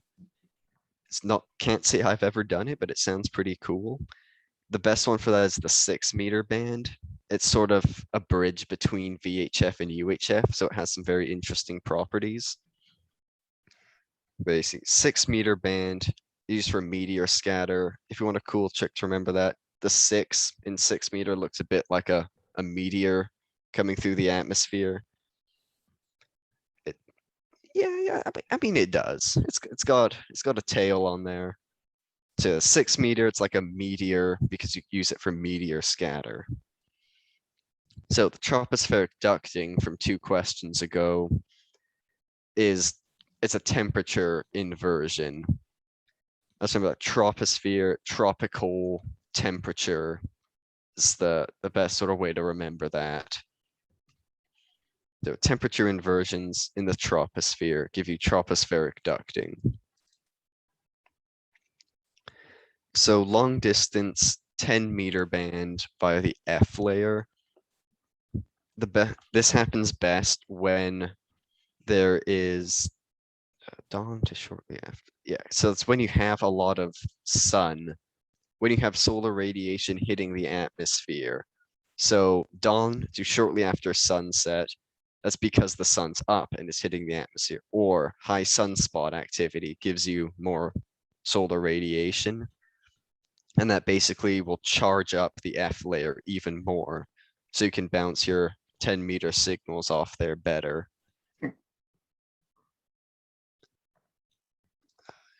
So this similar to the last question, when you have sunspot activity. That means more solar radiations hitting the atmosphere and charging the ionosphere more. So 6 or 10 meter is best for that because they're shorter wavelengths, so they work better with that. For some reason, this stuff's very complicated. But yeah, 6 or 10 meter are best for when you have more sunspots.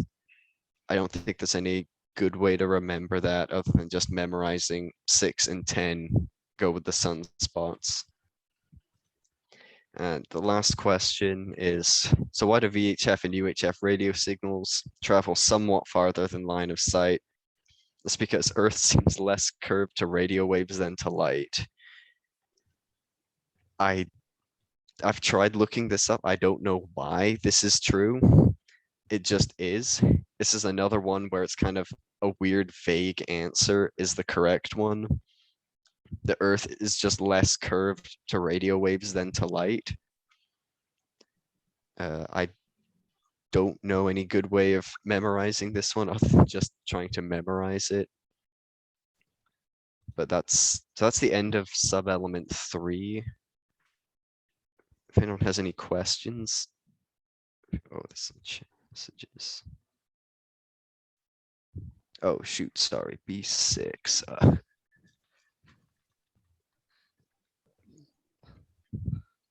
Yeah, so let's see, can I annotate this? Let's see, so you have your wavelength in meters is equal to 300. Oh God. We're doing good. 300 divided by frequency in megahertz. I'll say, sorry, I didn't see your chat message earlier.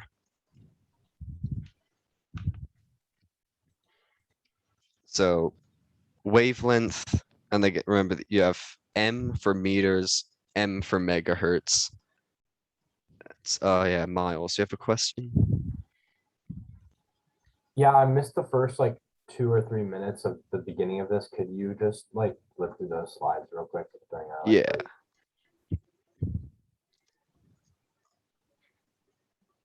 Let's get rid of this.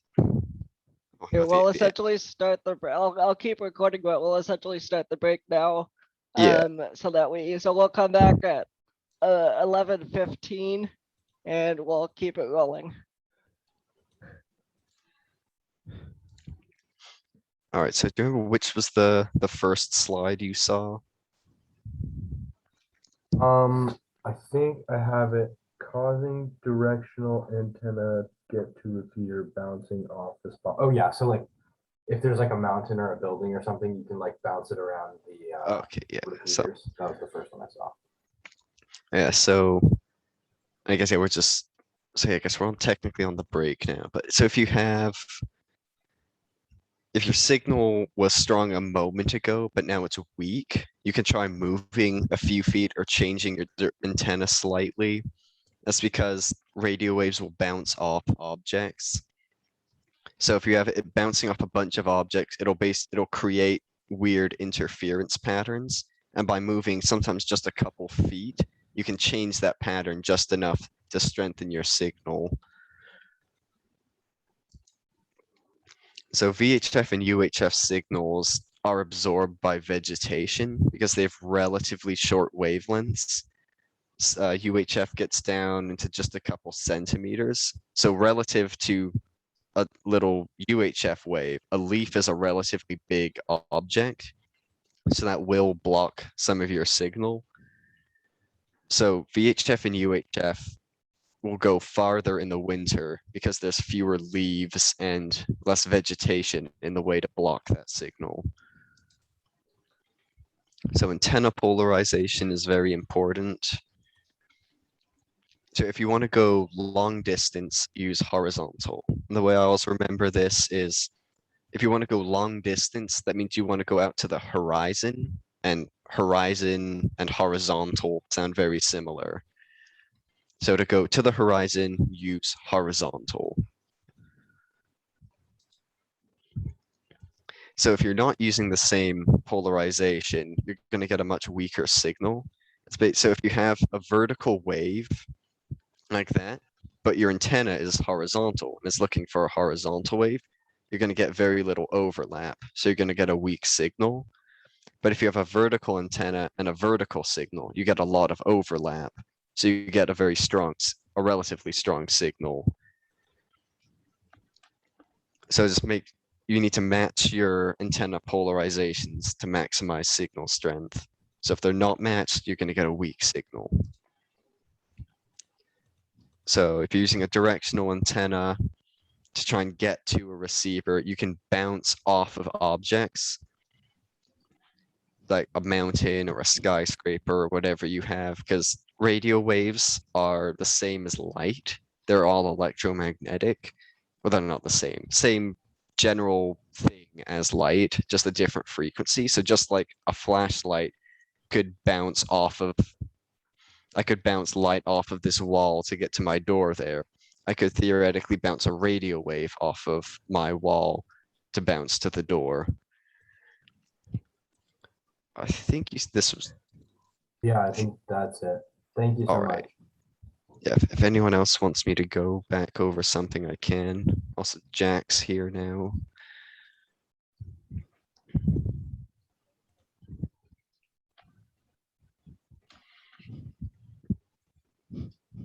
Yeah, so stop sharing.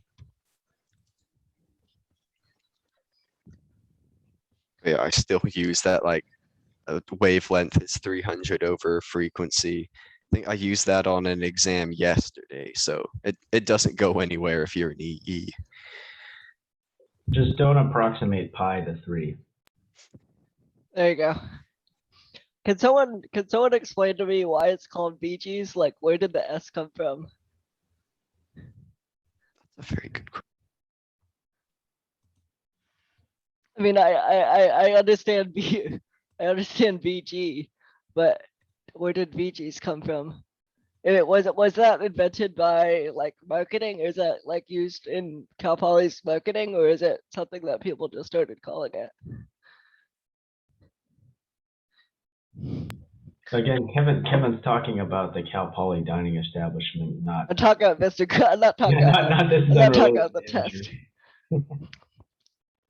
Oh, we're still recording. So if you're watching this at home, if you're watching that while all of us are at home, or most of us, if you're watching the recording, if you know why it's called VGs, please feel free to send it us. People started calling it VG, and then I guess VGs sounded cool. Okay. I've heard a bunch of people use the S. If you're watching the recording, and you know why people started using the S, I'm sure it was probably just, I guess, slang, or it sounded good. But feel free to send us an email, calpolyradioclub@gmail.com, or visit our website, w6bnz.org. Join our Discord, and you can explain why the S was being used. Or once you get your license, even better, you could call me on the repeater and explain. Well, but McDonald's is called McDonald's. It's in the name. It's not called Mr. Grande's. Right? I do see your point though. That McDonald. Well, was the person named McDonald's or McDonald?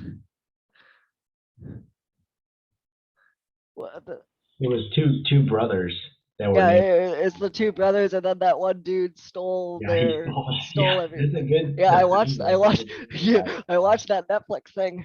Yep. Oh, really? The store is called Lucky? Huh, there you go.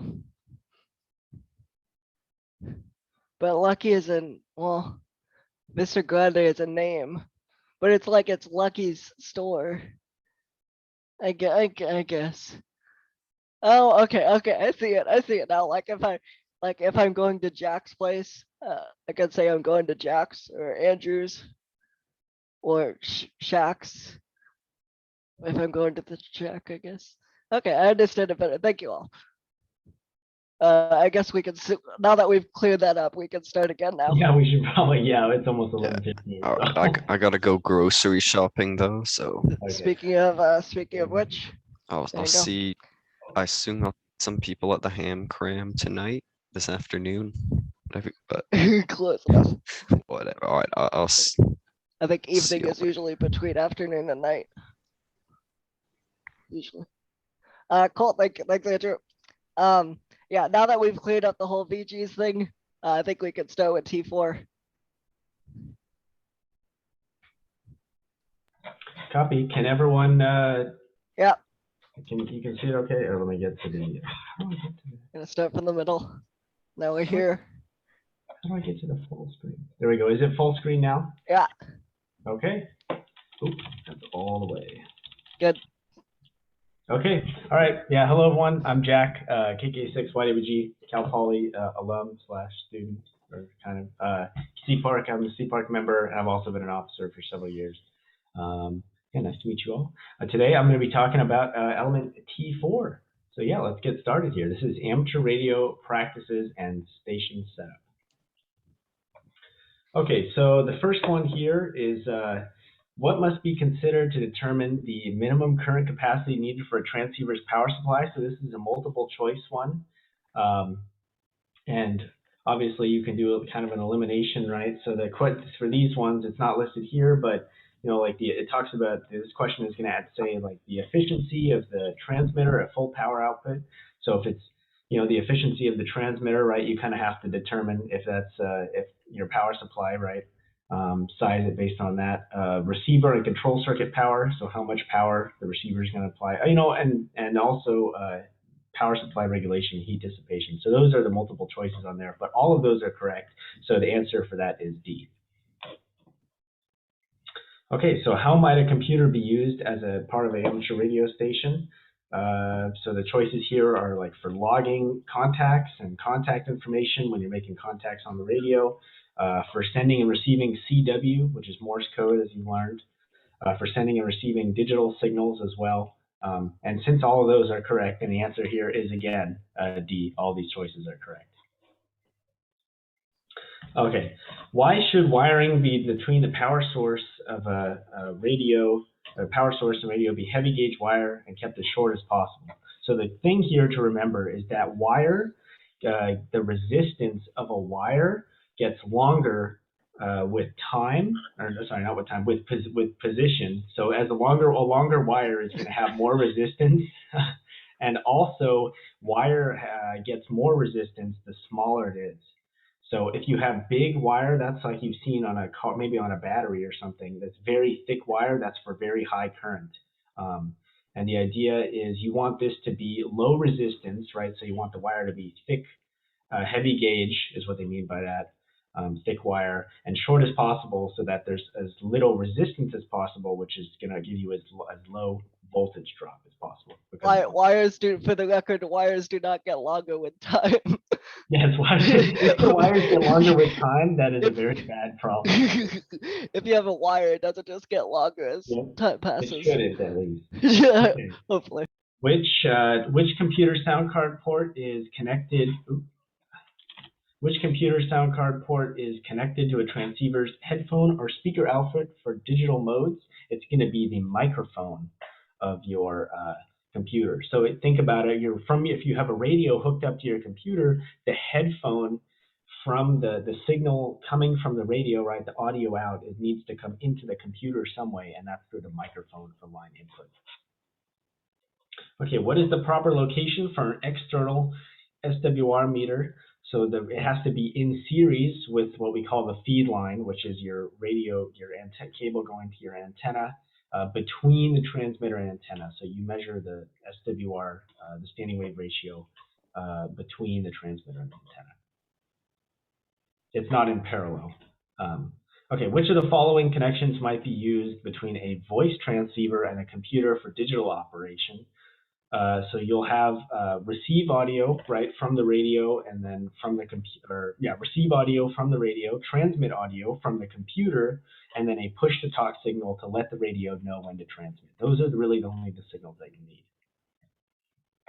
How is a computer sound card used when conducting digital communications? The sound card provides audio to the radio's microphone input and converts. This isn't finished here, but it converts. Let's see, TA07. Oh, it converts received audio to digital form on the computer. Yeah, so basically it's taking the received audio from the radio and putting it into something the computer can handle. Sorry, this one is not complete. Which of the following conductors provides the lowest impedance to RF signals? A flat strap. I'm not sure what that is, but a flat strap is lowest impedance. Which of the following could you use to cure distorted audio caused by RF current on the shield of a microphone cable? You could use a ferrite choke. It's a little tiny iron core, almost like something used in a transformer. It's got a little clamp. It just goes onto your wire, and that, long story short, it isolates any kind of RF, if it's leaking into the cable somehow. But we'll explain that in the electrical basics. Okay, what is the source of a high-pitched whine that varies with engine speed and a mobile transceiver's receive audio? The alternator. So alternator is rotating very fast, is generating an AC voltage. Don't worry how it works, but basically the alternator in a car is the source of a lot of noise, not only for radio, but for other things too. Where should the negative return connection of a mobile transceiver's power cable be connected? At the battery or engine block ground strap. So you should always be grounded. What may happen if a transmitter is operated with a microphone gain set too high? Your output signal might become distorted. The radio will be completely peaked out, and it'll be super distorted, and it will sound like garbage. So you have to back away from the microphone. Okay, which of the following can be used to enter frequency on a modern transceiver? Keypad or VFO knob, that stands for variable frequency, some oscillator, but the keypad or VFO knob. You can enter some radios, newer radios have, like a keypad or a knob on here that you can change the frequency. Okay, what is the purpose of a squelch control on a transceiver? This is to mute the receiver output noise when no signal is being received. Your radio needs to know when to turn on the speaker, otherwise you're just going to hear static. So the squelch is a minimum signal level that lets it know when there's no signal being received, not to turn on the speaker. Okay, what is a way to enable quick access to a frequency, your favorite frequency on your transceiver? Store it in a memory channel. It's pretty simple, right? Store it in some sort of channel. Radios like this one usually you can set channels and store frequency information. Which of the following would reduce ignition interference to a receiver? Turn on the noise blanker. I don't know how it works, but some radios have a noise blanker that you can turn them on, and it blanks the noise. It's pretty self-evident. Okay, which of the following controls can be used if the voice pitch of a single sideband signal seems too low or high? The receiver, RIT, or a clarifier? I'll explain. The next question explains what this is, but this is a tuning thing.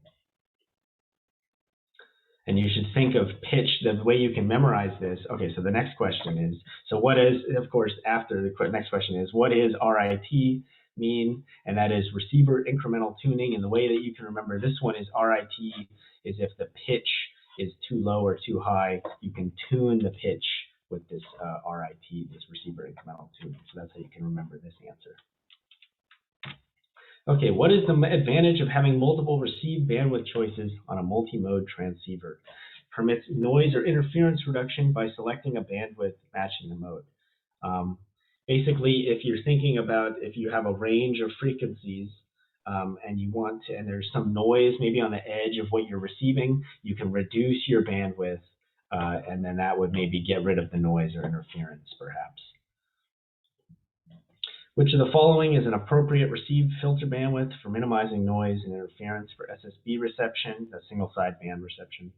The answer is 2400 hertz. I don't have a way to explain this one, so just remember this one. Same here. Which of the following is an appropriate receive bandwidth for minimizing noise and interference for CW reception? So CW is Morse code. You can remember that CW uses a lot less bandwidth because it's just, you know, beep, beep, beep, beep, right, one tone. So this one is going to be, you just have to remember that it's 500 hertz, but you can remember that this one is smaller than the one for SSB if you're choosing between the two. Okay, what is the function of automatic gain control, or AGC, to keep the received audio relatively constant? So if there's a low signal or the signal someone's moving around, the signal is going up and down, the AGC keeps the audio level relatively constant, so it's fairly pleasant to your ear. Okay, which of the following could be used to remove power line noise or ignition noise? A noise blanker. Which of the following is used for the scanning function of an FM transceiver to scan through a range of frequencies to check for activity? So you've got a lot of frequencies, you don't know which ones people are talking on, so you hit the scan and it will go through all and check for activities. So that's the scanning function. It's pretty self-evident. And that is it for T4.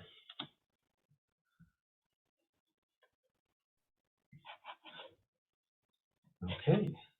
Cool. So we'll come back at 11:35-ish. Yeah, let us know if you have any questions. I'm gonna be kind of going over the testing session stuff after lunch, so closer to like 1:30 or 2. But for now, we just have to worry about learning the stuff. Any questions for Jack? Yeah, any questions? Happy to answer. I know that was kind of quick. Yeah. Sorry, did I go too quick? I think I was a little bit too quick. You could have gone a little slower. Okay, I'll go slower on the electrical. Yeah, it's a tough balance because we need to go quick to not waste all of your day until like Yeah. midnight, but we also need to make sure that we're answering questions and stuff. Yeah, all right, sorry, I'll slow down on the next one. On the electrical, I'll definitely, because Yeah, well, especially since that's kind of the introduction to that stuff. We'll take yeah, take that slower. and Excuse that's- me. Can you go back to T4A11? Yep. T4A11.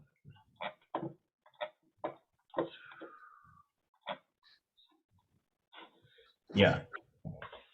Oh, I just needed another look at it. Thank you. Mhm. Oh, shit.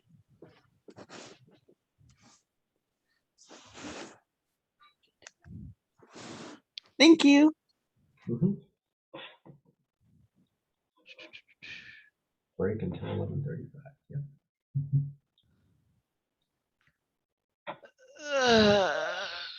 What's the call sign? Kevin, is my audio quality good? Yep. Good. Apparently, one of our VEs no longer has access to exam tools. They Wow. show up as a question mark. So that's gonna be fun. They're talking with exam tool support, and Yeah. they said that they're working on it. It's a pretty serious issue then. Yeah, it's not good if one of your VEs can't do anything. Yeah.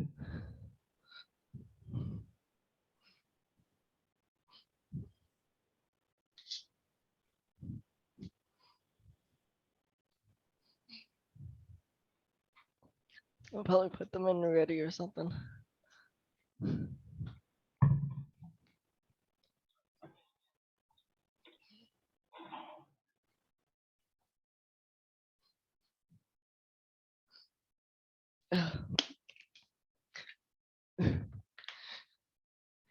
Yeah, make sure to take care of yourself. I got my crackers.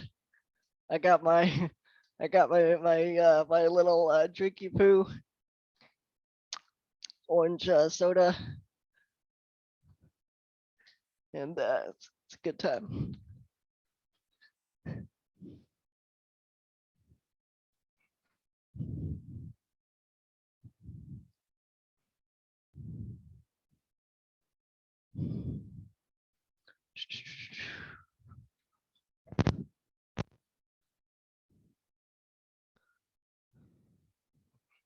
This next section is gonna be our last. Actually, let me confirm that. Last section before lunch. So almost there.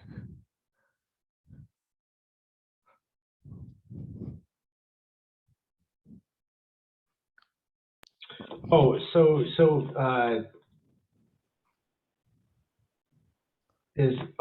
we're doing electrical basics and T5, right? Yeah. Okay, I think we can do it. Yeah. Yeah, if it takes too long, we can stop in the middle and do lunch. Okay. Yeah, sure. I don't mind. Yeah, let me. I'm happy to. I mean, yeah. See, okay. Yeah. All right. Electrical basics. All right. So these are some electrical basics, as you can probably tell. Okay, so here are units to know. Current is measured in amps.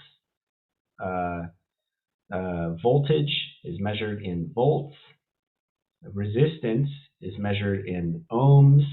And power is measured in watts. It's fairly simple. Okay, here's equations. The golden one, Ohm's law, voltage equals current times resistance. V equals IR. You might sometimes see, it might not say, I think on this exam it's V. Sometimes they say E for like electromotive potential, but don't worry about that. It's V equals IR is Ohm's law. That's the one you need to know. And then you also need to know that power, okay, and then you can work back. If you have two pieces of the puzzle, right, you can work back to get the third one. And the same goes for the power equation. Power is current times voltage, so I times V. And if you know the other parts of it, you can kind of work it out, right, and guess what the other ones are. Or not guess, but you can calculate what the other ones are based on the information that you have. Here are some SI prefixes. So these are standard. The ones you'll probably be thinking mostly referencing in a test are megahertz, right? So that's times 10 to the 6th. Kilo, 10 to the 3rd. And you might be dealing with giga as well, 10 to the 9th. But you should know these prefixes. You probably don't need to know some of the more obscure ones, but definitely things like centimeters, millimeters. I mean, these are all pretty standard, right? 10 to the minus Is it 3rd. mostly giga, mega, and kilo? Yeah, mostly giga, mega, and kilo. Yeah, know the difference between those. Yeah, giga 10 to the 9th, mega 10 to the 6th, and kilo 10 to the 3rd.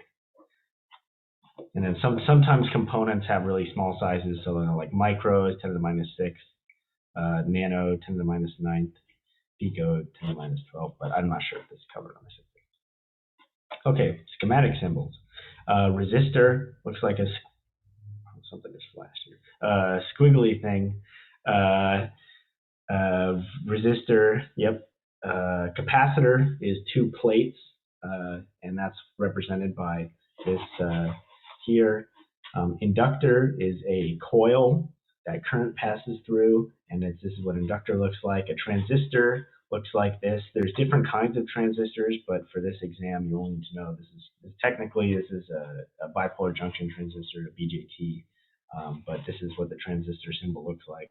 A lot of the times it won't have this circle thing. I think that's from this is kind of an exam specific one, but just look out for this kind of thing. It's a 3-terminal device, right? So it's got the input and then the collector, emitter. So don't worry about that. Just this is what a transistor looks like. Battery, this symbol comes from, it used to be when they were in the ages of like the Tesla, and the potato batteries and all this kind of stuff, and the zinc, the plates and the nickel and the coin and the pennies. I mean, this is how they would make batteries, right? They would stack these things on top of each other, but this is what a battery symbol looks like, usually. And then a switch, right, is just this flap on open or closed. Sometimes there'll be multiple positions, but I think in this example, you'll just have a single position switch. And then a diode is a device that current can only flow one way, so current flows from anode to cathode, so from left to right here. If the voltage here is higher than the voltage here, then current will flow. Otherwise, it can't flow reverse. And this is what the symbol looks like. Okay, other terms to know. Where's the chat here? Yeah, one-way check valve. Yep, you can think of it like that. DC, direct current, so that's just a solid, just a constant current. AC is alternating current, so the voltage or the current, right, goes up and down with time, and it has a frequency component. EMF, electromotive force, like I was saying, E equals IR. There's sometimes you see that. That's voltage. That's just the older term for voltage, or technical. That's the technical term. Electrical conduction. So different materials have different conduction properties. They conduct electricity differently, right? Copper, a very good conductor. That's why it's very expensive too, and that's why people scrap copper and stuff, because it's very valuable. It's a very good conductor. Yeah, it's a good high quality conductor. Glass is a very good insulator. And just remember those like two examples. Potentiometer is something that's an adjustable resistor, so you can just kind of swivel it and you can adjust the resistance based on the position there. And then RF stands for radio frequency. Okay, that's it for electrical basics. Do we want to take a break, or are we good to go to T5? I'm right into it, I think, while it's still fresh. Okay, yeah, it's a good time to do it. All right, electrical principles. All right, let me move this over here. Oops, 1 second. Let me share this again. Share T5. Okay. Can you see Any it? questions? Yeah. Any questions, by the way? Nope. Sounds good. All right. Okay. Yeah, we're going to be talking about electrical principles, math for electronics, electronics principles, and then Ohm's law. So you're going to be doing some calculations on the exam. Don't worry, they're pretty simple. Okay, so electrical current, right? We went over the basics, is measured with amperes. Electrical power is measured in which of the following units? Watts. What is the name for the flow of electrons in an electric circuit? That is current. Yes, when you have current, that means that electrons are flowing. And the rate of current, a high current means that electrons are flowing very fast. All right, so what is the name for a current that flows only in one direction? Direct current. It could be plus or minus. Just as long as it's a constant current, right, is considered direct current. Okay, what is the electrical term for the electromotive force, right? So we remember this from our basics. EMF, that causes electron flow, voltage.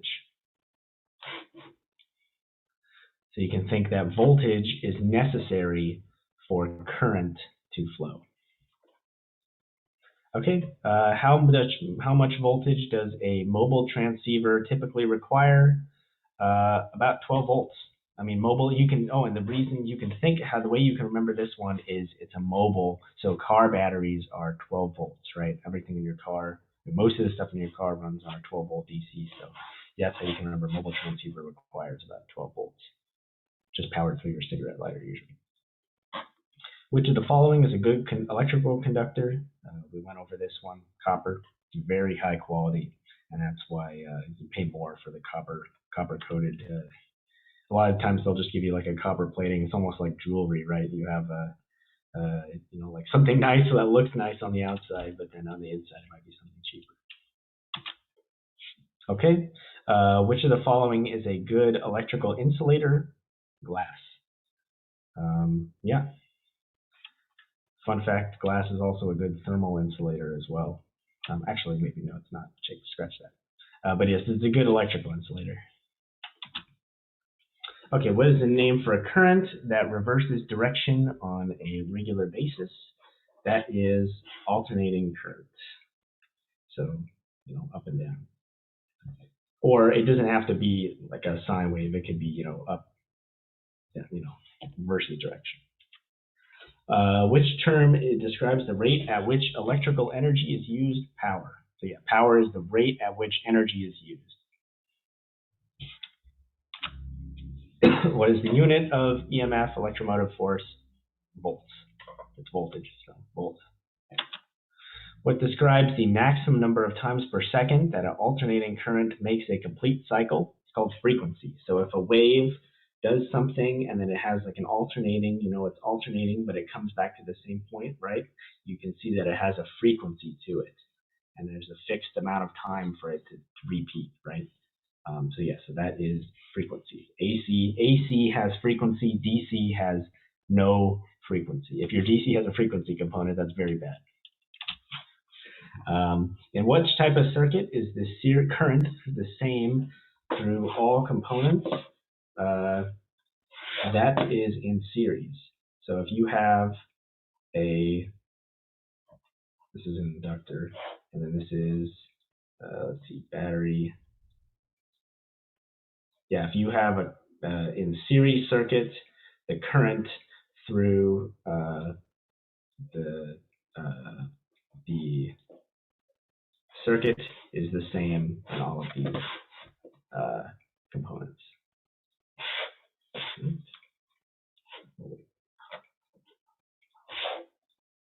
In which type of circuit is the voltage the same across all in parallel? Is the voltage the same across all components? That's the way I like to draw it, but not the way that example. Yeah, when you have your components in parallel, they're all the same voltage. This is supposed to be an inductor. That was the point there.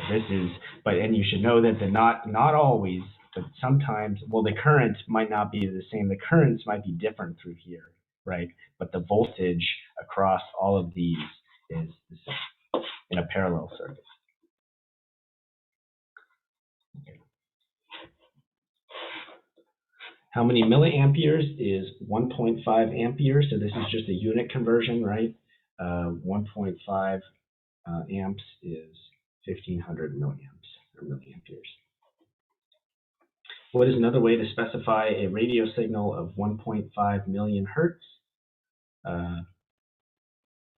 1500 kilohertz. So this is also 1.5 megahertz, right? Because we know mega is a million, 10 to the sixth, and kilo is 10 to the third. So if you were to divide this by 10 to the third, if you were to divide this by 1,000, you would get 1,500, and you would convert this to kilohertz.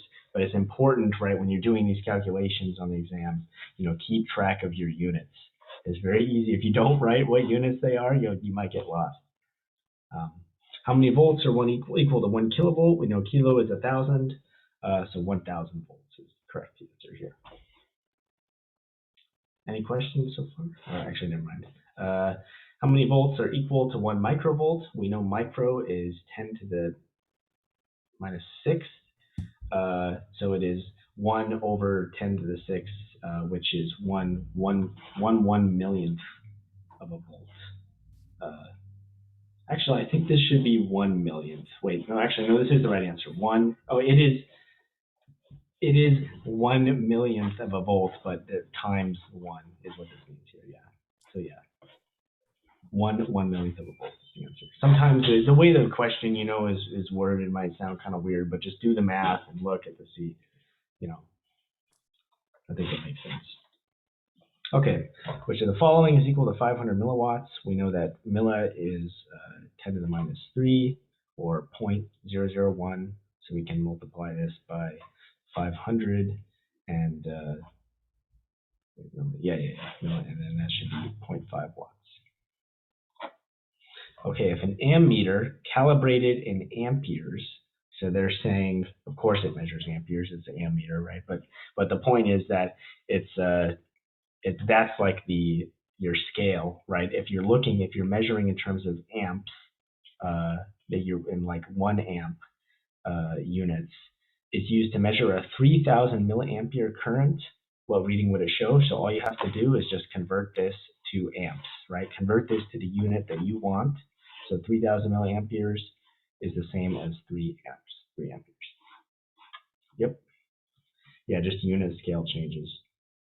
A lot of these things seem, say, what am I doing? I'm just converting units. But it's important to know this stuff, You don't want to mess, especially if you're designing something. If you, and people have messed this big stuff up this way. So just, keep track of your units. It's worth it.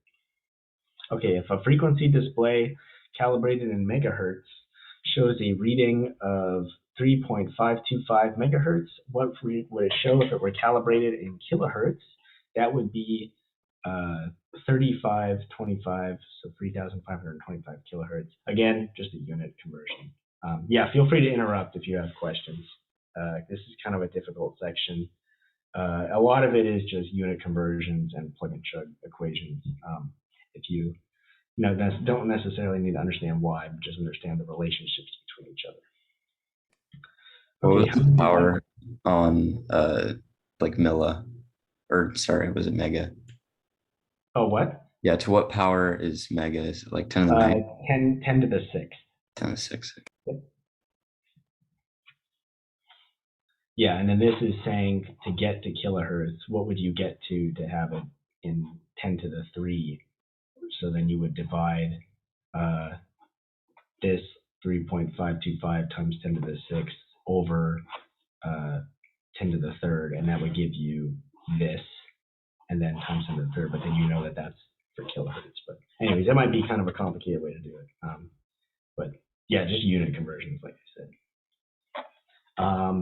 How many microfarads are equivalent to 1 million picofarads? Okay, so this one, right, this is kind of one where there's a lot of small units going around. You got to be careful, right? So write it out in scientific notation. So, you can draw, let's see, 1 million. So this is 1 million.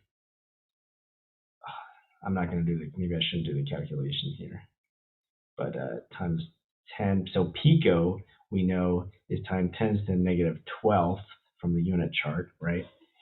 And then how many microfarads? Divide this by 10 to the minus 6th, and that should give you, that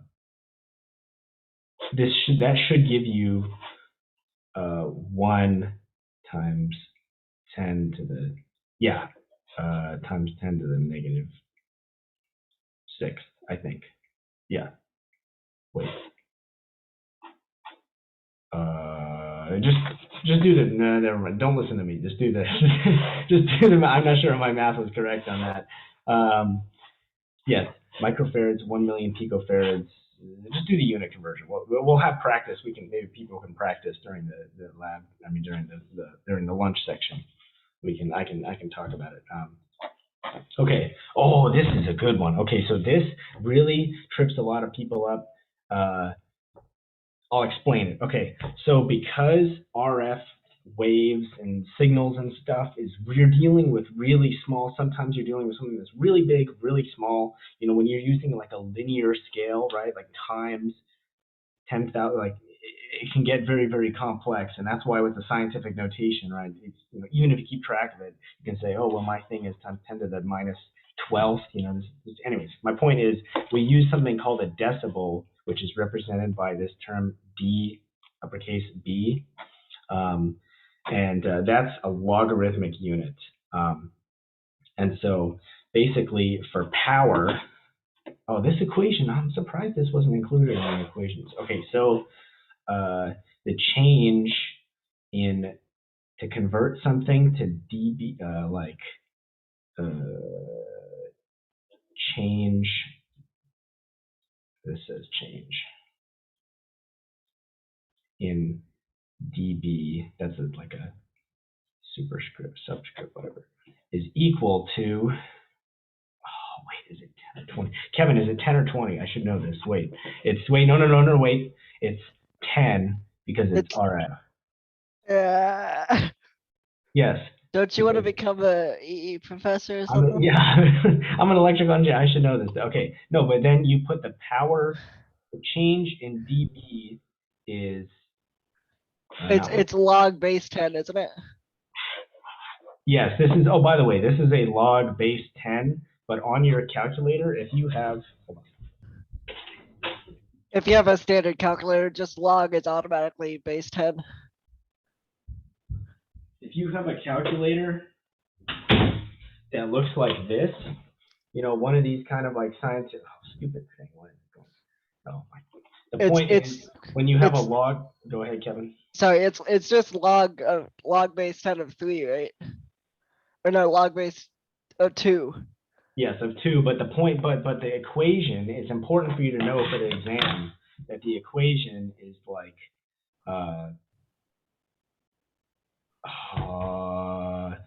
value, if you P out, there we go, like your power out over your power in. This is a log. What I meant to say though is that on your, if you have a calculator, just the log button is log base 10, so you don't have to worry about any kind of like log transformation. So it's an increase from 5 to 10, which is double.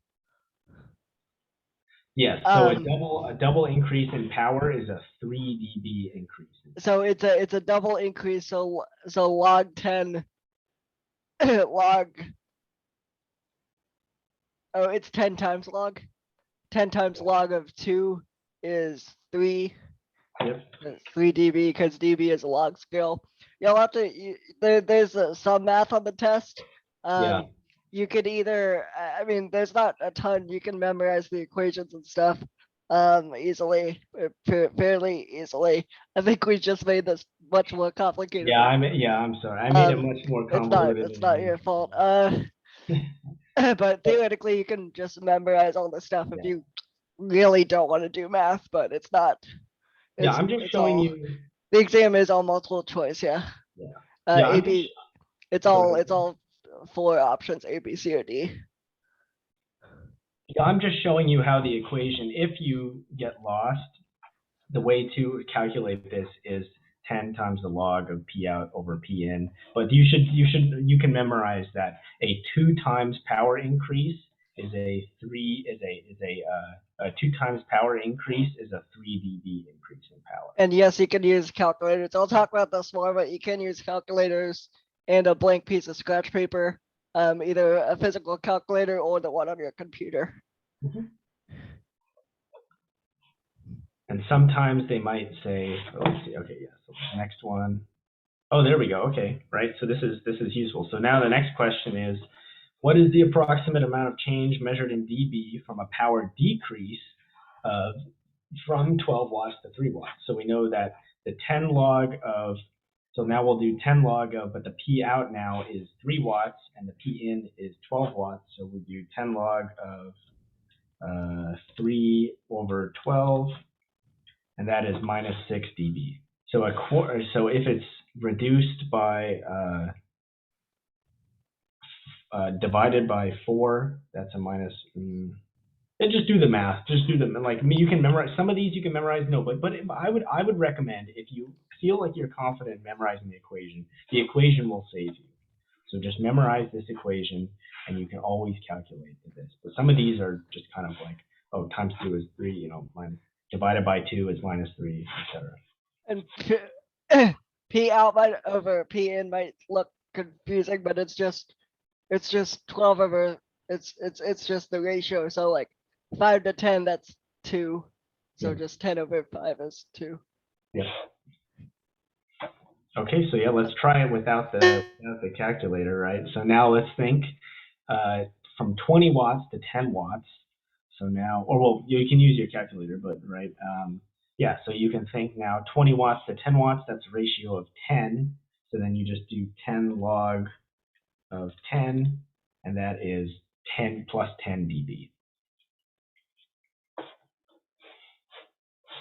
This one you might just memorize that a 10 times increase or a 10 times decrease is plus or minus 10 dB. Okay, now for some of the easier ones. Because log base 10 of, sorry, because log 10 is 1, right? And then 10 times 1 is 10. Yep. Okay. Yeah, you can kind of derive it, like how it was gotten. But okay, which of the following frequencies is equal to 28,400 kilohertz, 28.4 megahertz. This is just a unit conversion problem. And you can divide this by 10 to the, oh no, I would just, you could write this out in scientific notation and then divide it by 10 to the 6 to get it in megahertz, but yeah, just a unit conversion problem. If a frequency display shows a reading of 2425 megahertz, what frequency is that in gigahertz? 2.425 gigahertz. So again, unit conversion problem, not too bad. What is the ability to store energy in an electric field called? Okay, a capacitor. Capacitance is the ability of something to store it in an electric field, as opposed to, oh, never mind. I thought that was going to come later. The basic unit capacitance is a farad.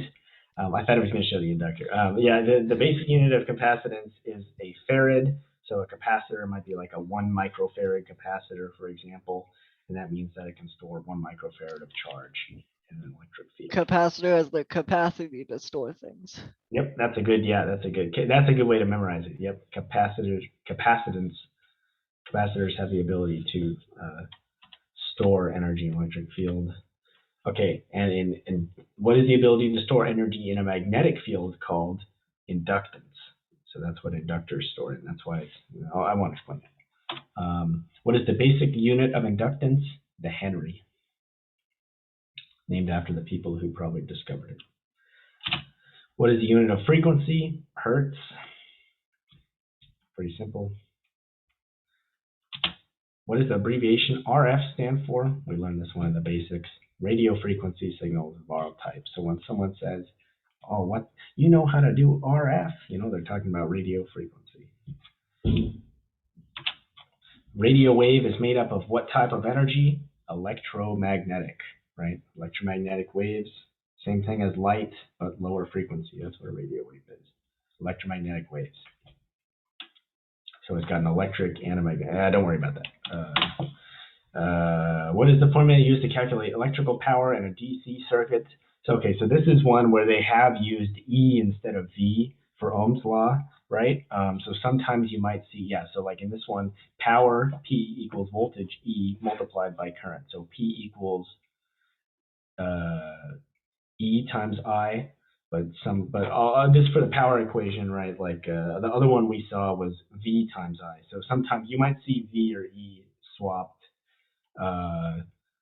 I think that's kind of messed up of them to do. But anyways, the point is, yeah, P equals E times I or V times I, whatever you want, whatever letter they use for voltage. Yep. Voltage, remember power, voltage multiplied by current. If you don't, yeah. Right. Yep, P equals IE. How much power is being used in the circuit when the applied voltage is 13.8 volts and the current is 10 amps? Well, we know that P equals E times I or V times I, right? So we know that E or V is 13.8 volts, and we know that the current is 10 amps, so we just multiply them together, and we can gather that it is drawing 138 watts. How much power is being used in a circuit when the applied voltage is 12 volts DC and the current is 2.5 amps? Same thing, just multiply them together and you get 30 watts.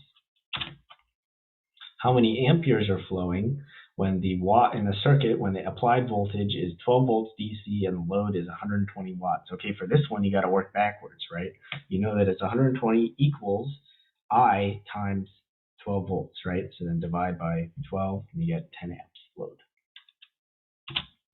All right, what is impedance? Okay, so this is different from resistance, a measure of the opposition to AC current flow in a circuit. Resistance is a measure of opposition to DC current flow. Impedance is opposition to, that's true, but yeah, a measure of the opposition to AC current flow. You know, impedance happens when you have a wave, like kind of a wave, right? More, not just a DC. And I'll explain that why during lunchtime if anyone wants to know. What are the units of impedance? Ohms. So they're the same as resistance, but remember, impedance is for AC, resistance is for DC components. Yeah, and impedance is also measured in ohms. So sometimes people, sometimes you can get confused, right? You have to label whether it's impedance or resistance. What is the proper abbreviation for megahertz? Remember from the SI prefixes chart, this is capital M. People mess this up, and this is another engineering disaster type of thing. People put the wrong, they typo on their keyboard when they're typing in something, and something blows up. I mean, it's not good. Always get this right. Okay, what formula is used to calculate current in a circuit? Current equals voltage divided by resistance. So this is Ohm's law, just working backwards, just in a different way. So I equals V over R or E over R. Yeah, same thing, Ohm's law, just working backwards. Yep. And you can kind of draw this little thing. Sometimes people do this, EIR, define current, right? You can, oh, there we go, yep, E over R, define current, or E over I, define resistance, I times R, define voltage. So yeah, if you have two pieces, you can work to get the third one. If you only have one piece, you're kind of out of luck. Okay, what formula is used to calculate voltage in a circuit, right? We just saw voltage equals current multiplied by resistance. So E equals IR, or V equals IR. Okay, resistance equals voltage divided by current. So what formula is used to calculate resistance? Yep, same thing, just different permutations of the same equation, right? They're just trying to test you if you can work different ways here. Resistance equals voltage divided by current, E divided by I, or V divided by I. All right, what is the resistance of a circuit in which a current of 3 amps flows through a resistor connected to 90 volts? So we know that the voltage is 90 volts. We know that the current is 3 amps. So we can V over I, we can divide this voltage divided by current to get resistance. And we know that the resistance here is 30 ohms in the circuit. 90 divided by 3 is 30. Okay, what is resistance in the circuit for which the applied voltage is 12 volts and the current is 1.5 amps? You can divide, 12 divided by 1.5 and you get 8 ohms. What is the resistance of a circuit that draws 4 amps from a 12 volt source? Just divide the voltage by the current and you get 12 divided by 4 equals 3 ohms. What is the current in a circuit with an applied voltage of 120 volts and a resistance of 80 ohms? You just divide the voltage by the resistance again. They just want to see if you can do the math. 120 divided by 80 is 1.5 amps.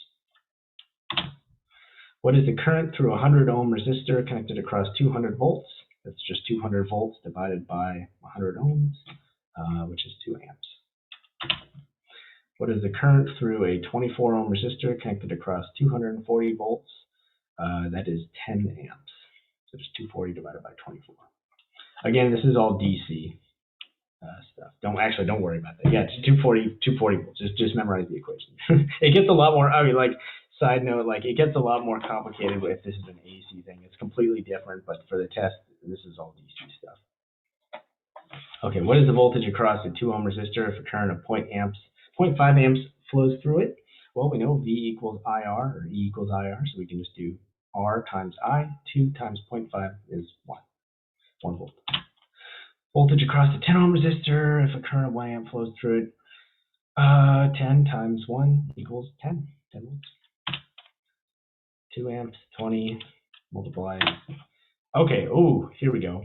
What happens to current at the junction of two components in series? This one's a little more. Okay, so if you got a voltage source and you got two currents, right? Or two components. Yeah, we know that components in series, well, even if this was part of some bigger thing, in this current, since there's no other path for this to go, the current is going to go through here. So the current is unchanged. It's just got to go. It has to have a path through the same series path. Yeah, current in series is all the same. In parallel, it's a different case, but voltage is the same in parallel. What happens to the current at the junction of two components in parallel? Okay, so it depends, right? Here it's different. I showed two, maybe you could have two things of different resistances, and then you gotta,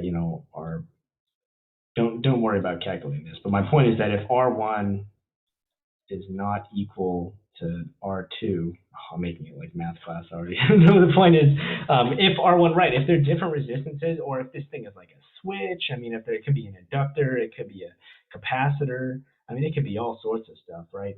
And it's like, if they're not the exact same thing, then the current's going to be different. It divides between the current, like at a junction of two things. So this is like the junction here. The current is going to be dividing. It's like summed, you know, between, like this is the sum of this one and this one. You know. Let's see. What is the voltage across each of two components in series with the voltage source is determined by the value and type of the components. So that's like saying if I have, I almost drew the wrong one again. If I got two components in series, and this one's, you know, 10, and this one's 5 ohms. Crappy draw. And you know, if they're different, I mean, then the voltage across this one is determined, like this one's voltage and this one's voltage are different, and it depends on the, you know, the current's the same, but these have different voltage drops, right? So it just depends on the, it's determined by the type and value of the components, if they're different, if they're two in series, right? But yeah, it depends on the components. You should understand this, determined by the type and value of the components. What is the voltage across each of two components in parallel with the voltage source? Same voltage as the source, right? If we show this parallel circuit, we know that the voltage across them, if there's two components in parallel with the source, they've got the same voltage. That's it, it's all out of juice. All right. How are we doing on time? We're actually, I thought we were late, but we're actually early. How early? Lunch was supposed to be at 12:30, but now it's gonna be now. Did I go too fast for anyone? I mean, I felt like I was explaining that stuff, but Yeah, maybe, before we break for lunch, any questions? yeah, but happy to answer. We got plenty of time for lunch and questions, and I can stick around and, you know, answer if anyone wants to know why this stuff is, or maybe a more like reasoned explanation of how to get the answer. I'm happy to. Yeah. Does anybody have any questions?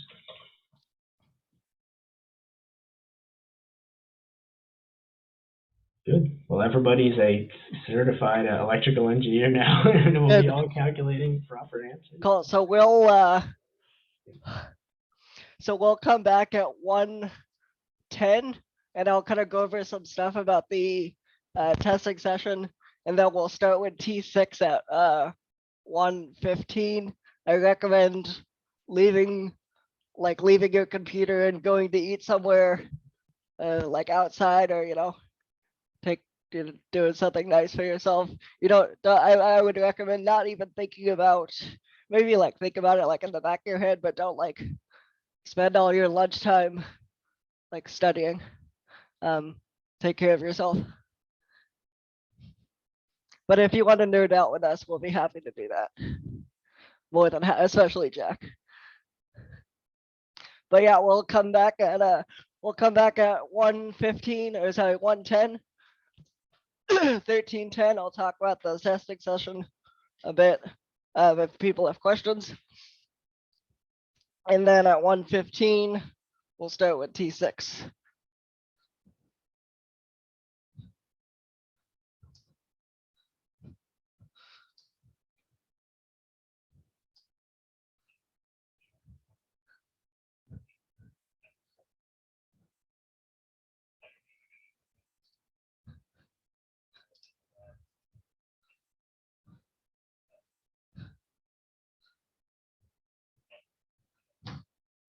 Yeah, you can absolutely leave and come back.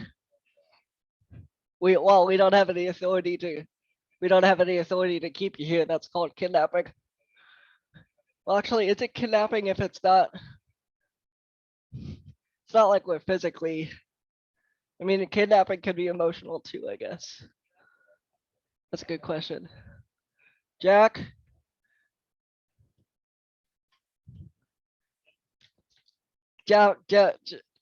Jack, if we told people that they had to stay on the Zoom, how close would that be to kidnapping? Wait, they had to what? Fail Zoom? Like theoretically, if we told everybody that they had to stay on the Zoom or else, how close would that be to kidnapping? Because kidnapping can still be emotional. You have to prove it in court. You know, you really have to. I mean, you can leave a Zoom. I mean, like you're not under. I mean, maybe if somebody had like a little thing taped to the wall that like wouldn't let you leave. I mean, I guess we could. I mean, we can never like force someone to stay on the Zoom, but I guess Yeah, you can leave. professors can make you stay on for the whole class time, because otherwise you could fail the class if they. I mean, they can't like force you to stay on, but they can't force you to go to class, but they can. Oh, we're still recording.